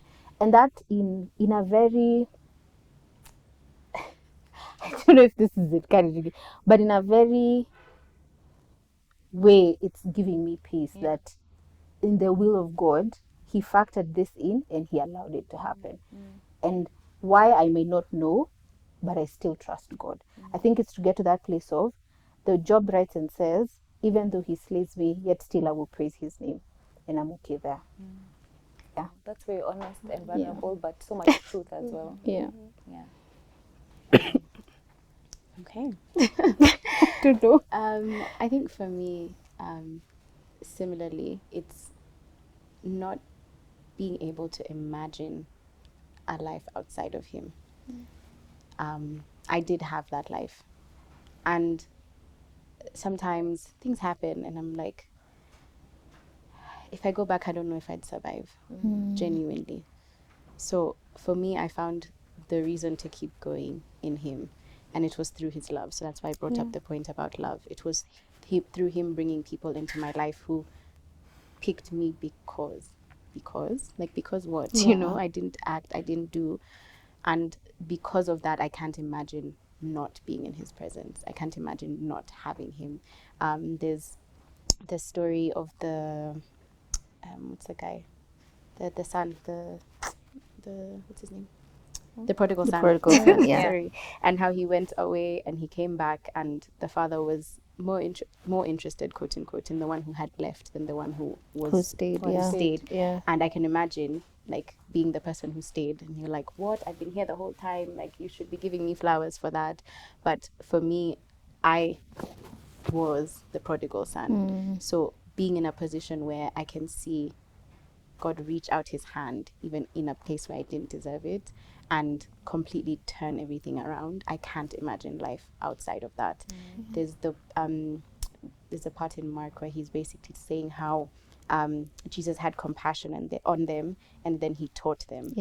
And that word compassion, I came to learn that compassion and empathy are different. Empathy is when I feel what you're feeling, like I can understand kind of. But compassion is when you actually go out of your way to carry it for me, like you want to take it off me. And what better God than a God who is looking at you and saying, give me that burden. So yeah, I think for me, that's my answer. I'd also say, for sure, what keeps me grounded is also the fact that, I definitely don't know what my life would be like without God right now. I don't even think that's not a possibility. But I'd say also, God has really removed me from the pits. Like, got you out from the pits. Like, well, anyway, sometimes, you can get caught up in university lifestyle and you just disappear. And now at that time, I feel like it's only God who could have removed me, and he removed me. So that's definitely, like, even seeing how my life has gone since then, and just the people I've met, people who've been transformed even through just, you just tell somebody one thing in your family and now they're Christian, they're more interested. Like, for example, for me, I was the first to do Purpose and Leadership Forum. My brother did it after me, my dad did it, like, as in, it's, and they're and so many, even other family members of mine have ended up doing it because, you just take that one step. So I feel like what keeps me grounded is I know that God works, and I know that's literally the only solution, the only hope that we have. So that's how I just lead, and I'm just like, you know what, God, like, because I know you're real, that's enough for me. So my faith, And I think it just shows you that faith is such a personal journey, because each person here has explained it from a moment of like something so personal that no one can take it away from you. Like, you just experience it for yourself. So What about you? What about me? Yeah, I think for me it's the same. Like, I know God, like from what I've seen in my life, different seasons I've been in, like, I know without a shadow of a doubt that there is a God, and I know I can't do life or what I'm even meant to do, my purpose, without him, because he's the one giving me the vision, giving me the instruction, giving me the strength, giving me literally everything, the essence of what I need to do to carry it forward. So that same knowing for me, that personal sort of feeling and knowing. So as we are going into wrapping it up, we are now sort of looking at what tools are you using in your life, or can people, women who are watching this, use to get unstuck, like personally, or even like community mentorship. Like, what are you doing in your life right now to help you move forward, maybe in a place that you feel stuck? I'd say for me, mentorship, that's one of them. I have a lot of people who have just gone ahead of me, who are older than me, around me, and they're women, actually, most of them, that I keep around me. And They teach me a lot of things about life, a lot of things about just how to navigate. So I'd say, especially for us who are a bit younger, or like who Gen Zs, I'd say like look for someone who you really trust, who's younger than you, who's older than you, and just get their guidance and their outlook on life, especially someone who you would be like, not just at anyone. It has to be someone who you look up to and their values align with yours, and then work with them and they'll help you get through. I'd also say therapy. I come again with the therapy, guys. I will send links to therapists. Yeah, therapy is very important. It helps you like to really, really dig deep into the things that you haven't resolved and then resolve them. Because do you want to grow up and now you're dealing with things much later in your life? Your kids are having to deal with your trauma from, projecting. You don't want all that. So just deal with it right now. It also helps you navigate life in a much easier way because, when you have less insecurities, I feel like even the things that you hear, you just hear exactly what someone is saying and not, layers. Yeah. So, therapy and mentorship. Yeah, that's what I'd say. Therapy, 100%. I think everybody needs to go. Everybody needs to go to therapy. But it's just, for me, it has just been to, as you said, pinpoint or like shed light on some of the things that I didn't even realize were hindering my life. Like the things I didn't even realize, not particularly were wrong, but the thoughts that I had that were like destructive, and the way I spoke to myself, and like just having someone on the other side to be like, that's not quite healthy, and I'm like, oh, but that's all I've ever known. But it doesn't mean because that's all you've ever known it's right. Or that's the only way to do things. So for me, therapy 100%, and get somebody who I guess you can trust, but somebody who challenges you. I think it needs to be challenging. You don't just go to therapy to be told nice things, and if you are, you're not doing it right. Change your therapist. I think the other thing for me has been community. When I was in that season before I returned, I was very good at isolating. And what that did is it kept me in those cycles because I never saw anything different. I never heard anything different. I never imagined anything different. It was me in this circle and this is life, and there was no like any hope. There was no ray of hope, ray of light.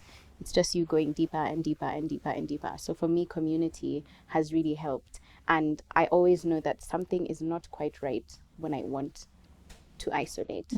Like there's wanting to be alone for some time because that's my personality and I like to be by myself. But it's like when I can see myself hiding, I'm like, okay, something's not right. So community for me has really, really helped. And then I think just the word of God, being a person who I think I grew up, I'd say I'm quite self-critical, and I think maybe it's not, I hope it's not just me, but for me through therapy I learned that criticism actually doesn't come from me. It came from voices that I heard in family or whatever it may have been, and they spoke for so long that even when they're not speaking what the therapist said, I'm now the one carrying it forward. And I said, gosh. And it comes from being the firstborn daughter. So that for me, countering that with different words has been so important. So I actually recently started a plan, and it's just like, who am I in God? You say the word, you say the verse, you shout, you scream, you listen to the music. Like you have to fill your mind to the max with what is true and what is good, because you've heard for so long what is not good, that's the only way to rewire it. It doesn't happen like just today. It's like continue to feel it up until to the point it becomes natural. So oh my gosh, that's so good. And I think I'd just pick it up from there, because for me the tools that are helping me are two, which is taking responsibility. I think when you're used to hearing a narrative a certain type of way, you become a victim of that narrative. So you find if you're told you're not good enough, every space that you go, you're already aware that you're not enough. So even how you tend to show up, either you overdo and everyone can see you overdoing, or I think the thing that God started to tell me is you need to realize that you're no longer a victim. You're not a victim. So if I'm not a victim, then what am I? And now, as she's saying, taking responsibility for the fact that these noises are there, or this narrative, or this perspective that I view life with is present already. So now what do I do? Because taking responsibility, because sometimes if you wait for people to apologize, even if it's your parents, they'll never. Tell yourself sorry and move on. It's easier and faster. Yeah. Just encourage yourself in the Lord and move. So it's taking responsibility that the journey belongs to you. And once you do that, then you're able to move with awareness. You're able to reframe the narrative in your mind. So I'd say that's the number one. Number two, get out of your own head. I think sometimes we over plan in our heads so that it's perfect, as she said, so that it just, I think for me, it's now I'm just in a space of just, let me just start. I'll make it perfect as I go. I'll figure out as I go. So I think those are the two ways I can say I'm getting unstuck, and maybe I can tell someone else to get unstuck. Oh, I love it. A whole array of tools that are very, very, very useful. What about you? I think for me, one tool, definitely I've gone on a journey now where I'm reading the Bible. I want to read the whole Bible. So the Word. I think I'm also on a journey where I'm discovering a lot. So I want to get into like self-help books, but like hopefully Christian ones. Just to, I think there's just a lot of change that I'm in a season of. So I want to just understand that. And then for me, exercise for me is a tool to just clear my mind, make myself feel better and whole and at my most, what is it? Is it prime? Yeah, I just feel like optimal. Yeah, those are the ones I would say. Those three. And mentorship as well. Yeah, I like I like listening to people, having conversations and hearing from them. Like, how do you get through this? I'm very inquisitive, so I love the questioning and asking and finding out. So yeah, I would say those are the tools. Okay, so as we wrap up, we said we were getting unstuck and stepping into something. So what are you stepping into or choosing to step into boldly in this new season? I think I could go first, and I think one thing I'm stepping boldly into is finding and trusting my voice. As I've said before, when you're used to hearing different voices, you don't really trust yourself. You know how they say trust your gut? You're just like, so which gut, how is the gut supposed to feel, so just finding and trusting my voice. I guess, as I had mentioned before, I'm on a journey to uncovering my identity. So that is like tunnel vision. That's where we're going.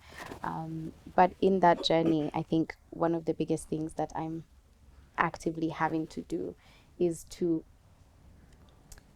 realize that my identity is an amalgamation of all the different parts of me, even the ones that were. And so it's not tossing the ones I think are not good aside. It's like all the pieces kind of come together to create the person that I am, or the person that God created me to be. I was watching a podcast by Sarah Jakes, and she was explaining it as like a mosaic. And it's like there was a perfect vase, and it fell and it broke. But what you're doing with God on this journey is putting it back together. And it's going to be an even more beautiful picture because it has character, it has all these different things.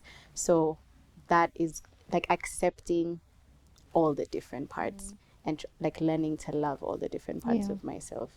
And then moving away from performance and just like sitting, like being. Like I don't need to do to love and to be loved. It's let's just be, let's just sit. I'd say for me, I'm stepping boldly into understanding that I'm deserving of every opportunity and just everything that comes my way, and taking it with like full, like full drive and full, like I deserve this. That's one of them. And the other one I'd say is, I lost my train of I said knowing that I'm deserving and being authentic. Yes, that's the second one. Being authentic and not being like allowing myself to be confined, just being myself 100% in every room, in every situation, in every conversation, in every dynamic. Yeah, being authentic. Yeah. I think for me, I'd say I'm stepping boldly into the fullness of who Althea is supposed to be, away from expectations, away from pre-planned things that people have planned for me to do, or think how I should or how I should show up. I'm showing up, stepping in and showing up boldly, authentically. Yeah, how I know I'm supposed to. Yeah. So, and without amazing. missing limitations of So we have a few questions from the audience. So I'll just ask the questions and anyone can answer. So the first one, have there been seasons when God was calling you forward, but fear, disappointment, or uncertainty kept you feeling stuck? What helped you discern his voice and take the next step? I can go. Yes, please go. Definitely. I think I won't give timelines so that, don't expose myself. But it has happened a few times where there's spaces that I know I'm supposed to step into, or I feel as though I need to do this, or I need to do this. For mine, it's been around speaking and I guess being seen or being visible. And I find myself like wanting to hide, and I give myself all these reasons for, but you're this, but you're this, but you don't even. And the way that I've heard God's voice clearly for him to say, but you still need to go, has been through people. I can't lie. The people around me do not let me for a second imagine that I was not called to go to where it is that I think it is. It's been my pastor, it's been my friends, it's been my parents. Like, so that thing of like not being in isolation is so important for me, because I realize that I can disqualify myself in my mind. So through the different people in my life, that's how I usually get that like confirmation of like, actually go. Yeah. Okay. Since there are 3 questions, I can just ask each one. Okay. So the next question, many women today feel pressure to have life figured out quickly. How has your faith helped you navigate waiting seasons? And what would you say to a woman who feels she's falling behind God's plan for her life? Amy, you too. I think for that one I can say, because I've also felt life is going and it's like I'm not where I'm supposed to be, is the verse that says he makes everything beautiful in his time. And that gives me rest, because I know that this timeline that I have put for myself in my mind is my timeline. There is it Ephesians 2:10 that there's a way that God has purposed for things to happen. And my feeling like I'm behind is not helping. The only thing that can help that season is to lean more into God so that you can hear. Because I found every time I'm comparing, I'm not at the place of hearing. Because when you're connected to God and when you're hearing God, you always know what the next step is. And even when it is silent, you know you're silent, but you're inside of him. I don't know if that makes sense. That you're still in his will. Because there's nothing as wrong as you're going, but you're going in the... this speed is irrelevant if you're going in the wrong direction. Because you're moving so fast, but where are you going? So I think in that season where you're feeling, am I behind? I think go back to God and sit with him enough to know that if it's an instruction you've not followed, then you'll be able to hear and you'll be able to move. But also he can calm your heart and know you are in my will. Relax. Yeah. Love that. And final question, what do you do when getting unstuck becomes so hard? What do you do when the unstucking becomes so hard that the more you try to get unstuck, the more stuck you feel? So you're just like in a season of feeling stuck. Yeah. Is that like that thing where you try to pull yourself out, then you're getting stuck? Yeah. Is it called? Yeah. There's that. I'm forgetting. Yeah. I'd say take a second and just sit in silence, like, cause also are you stuck in the same direction? Because it's like, if for example I'm trying to unstuck myself from what is it, like a task I have at work, or like, for example, if I keep going at it with the same like strategy, then I'm obviously going to keep getting stuck. But like if you just take a second and like, what I do usually, I take a second, sit back and rethink everything, and then try again. So that way you're able to like, look at it from different angles, and it's not like you're attacking the same problem over and over and over and over again, because you'll just keep getting stuck. So yeah, that's what I'd say. Just take a second, think it through, and then re-strategize. Yeah. Yeah, I think maybe I can add to that is, and probably understand the season that you're in. Yeah. Because sometimes we're rushing to get out of a season that God has put us in. And that's very dangerous, because Joseph needed to go through the prison. And anyone who tried to get Joseph out of the prison would have, in one way or another, maybe aborted the purposes that God had for Joseph. So understand the season that you're in. And I think what you said, community is really important, because someone can be able to tell you, someone who has access to your life, wait the season out, or it's time to get out of the season. So I think discern the season. Yeah. I was also just going to add, like, it's sometimes there's a reason for the stuckness. So you may continue going because you're not seeing what God needs you to see to then take you out of it. And so you'll keep going To learn the lesson. Yeah. To learn the lesson. Yeah. So yeah, as you said, discern the season. Thank you, ladies, for having this amazing conversation with me. Thank you all for joining us for this year's Unstuck. Hopefully the conversations here were really helpful to you as well. So yeah, let us know in the comments what stood out to you, what you sort of engaged with, a perspective that you loved. Yeah, thank you.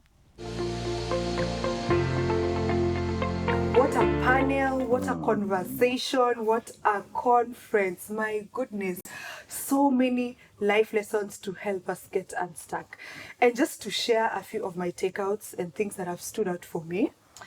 One is that across the different generations, and not just mainly millennials and Gen Z, we face similar issues, but just in different ways. Like for example, the issue of identity.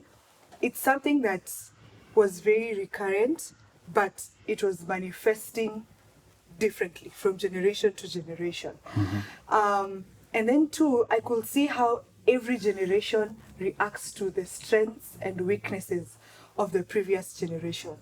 And so the bigger question is that how are we holding each other's hand? Is the older generation mentoring the younger generation? Are they vulnerable enough to share their mistakes so that the younger generation doesn't make the same ones? And is the younger generation willing to listen and to learn from the older generation? Yeah. So I think it was a really sobering conference, and many of the things that we've had the different speakers speak to us today come out as a challenge to each generation. Amazing. And I think also one of my takeouts is like, you could hear the bit, even I think Dr. Oscar mentioned about, their similarities. It's just how they react to it differently. And, and every generation gets stuck differently. However, being unstuck doesn't mean you're failing as well. I think that's something important. Sometimes you can feel stuck and you feel like, you're a failure, things are not moving. But I think also women, you could hear like, the idea is just to keep on moving, And getting unstuck is all about movement. Yeah, I love it.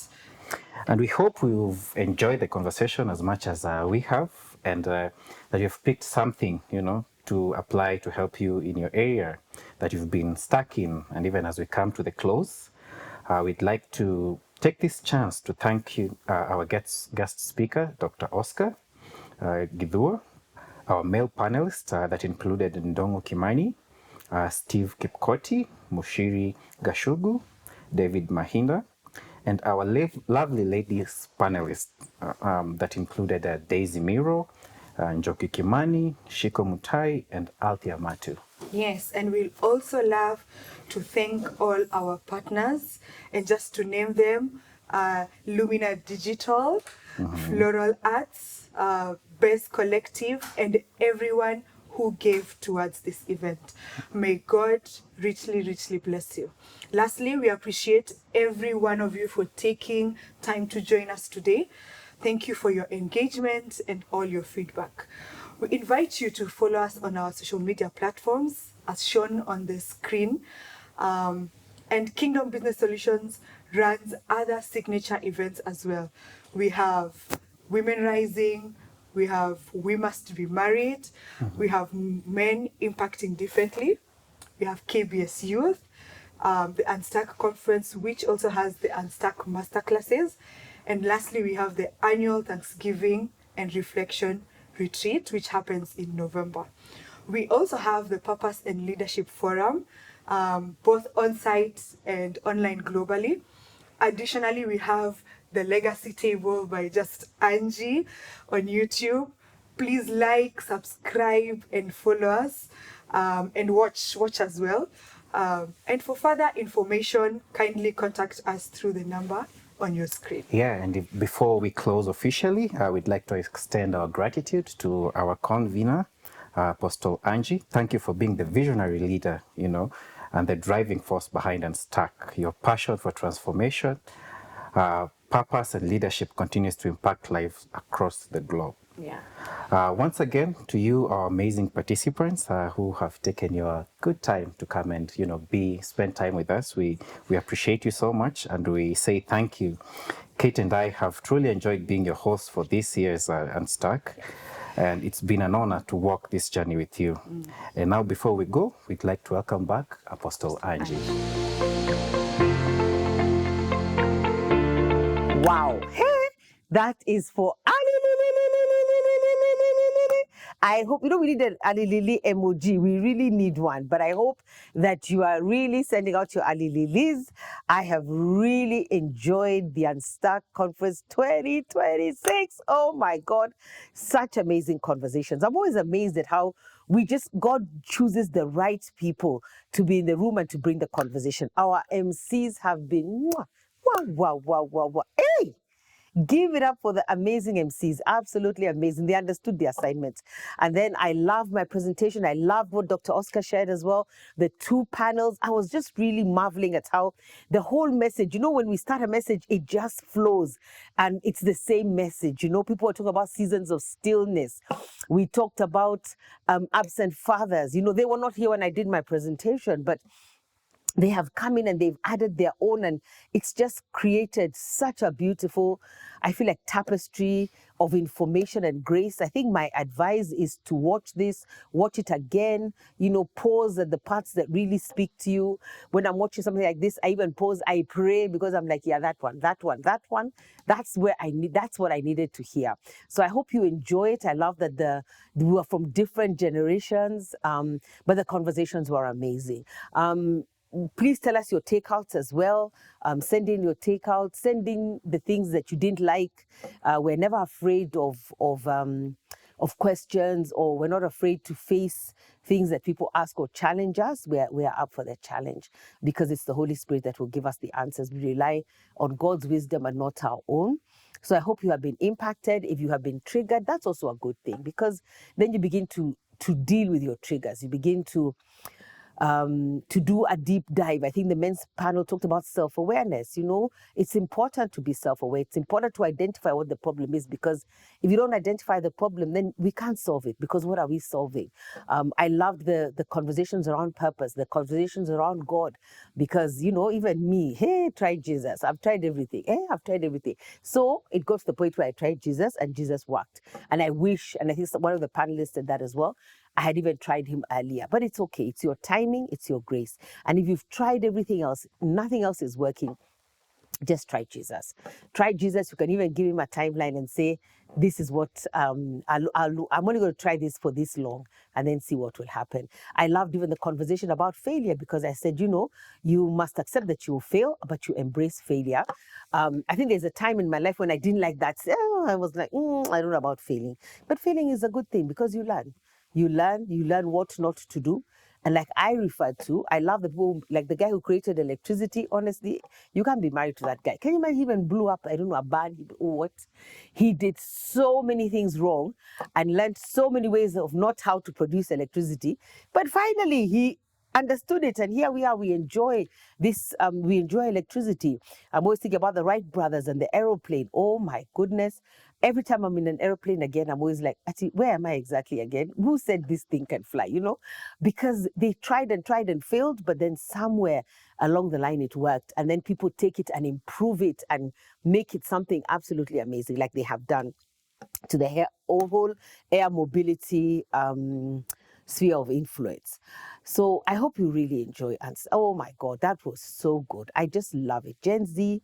And if you have Gen Zs, millennials that you know, get them to sit down to watch it, to take it in. Maybe even you can have watch parties, you know, hold watch parties. Sometimes it's good to hold things together, because now maybe alone you don't want to watch it. It's like 5 hours. You're like, mm-mm.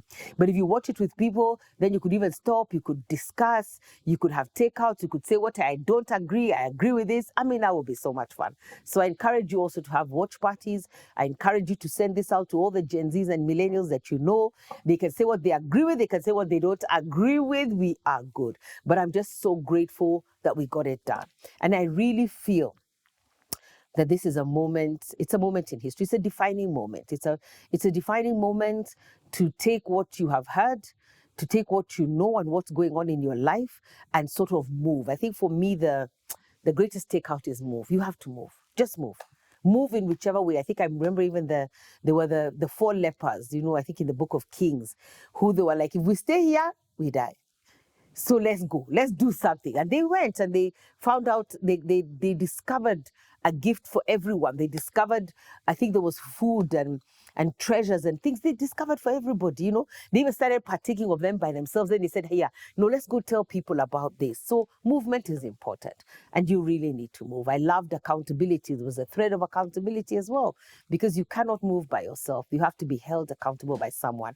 Mentors, coaches, trainers, role models, people that you can learn from. And you're very blessed in your generation that you can learn. I mean, there's so much information on all the different platforms that you can engage in. And maybe I'll share this, you know. I wanted to pray for this event. And so I always pray. I pray by myself. I pray because I've always been. Prayer is one of the gifts that I have. Then I said, let me ask ChatGPT. You know, what? I put in, and I've learned at our last Women Rising event, Naomi told us that it's what you feed into the system, then it produces for you. So I fed in a lot of information. I'm having an UNSTUCK conference.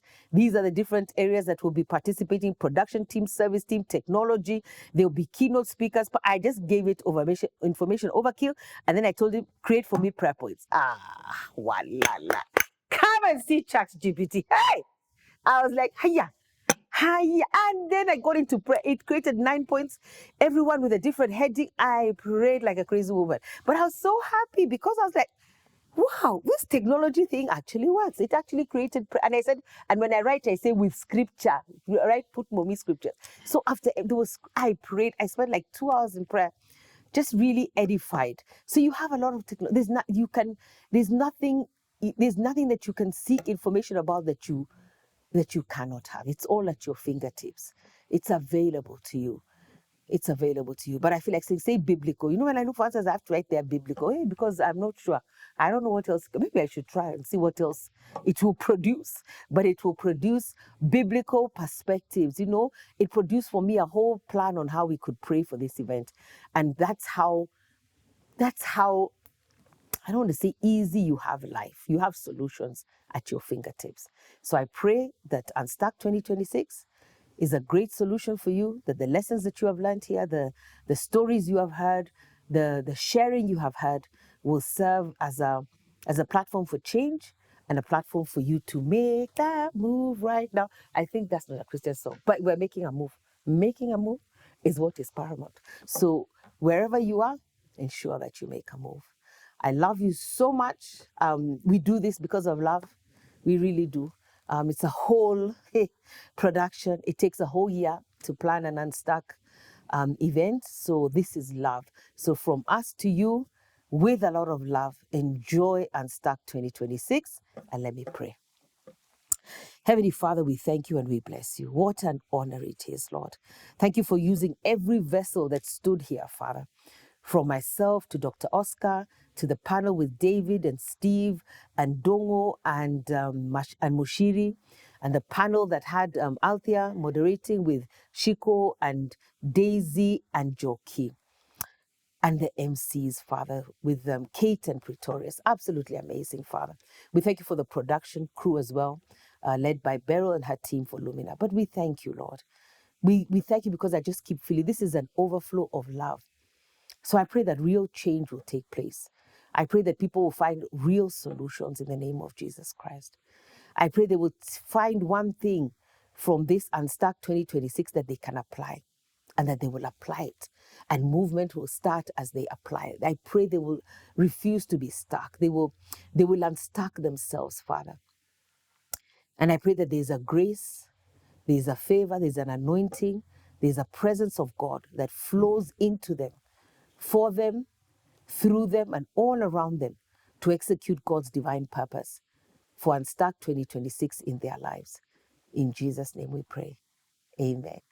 Amen and amen. And God bless you. Love you. Mwah, mwah, mwah, mwah.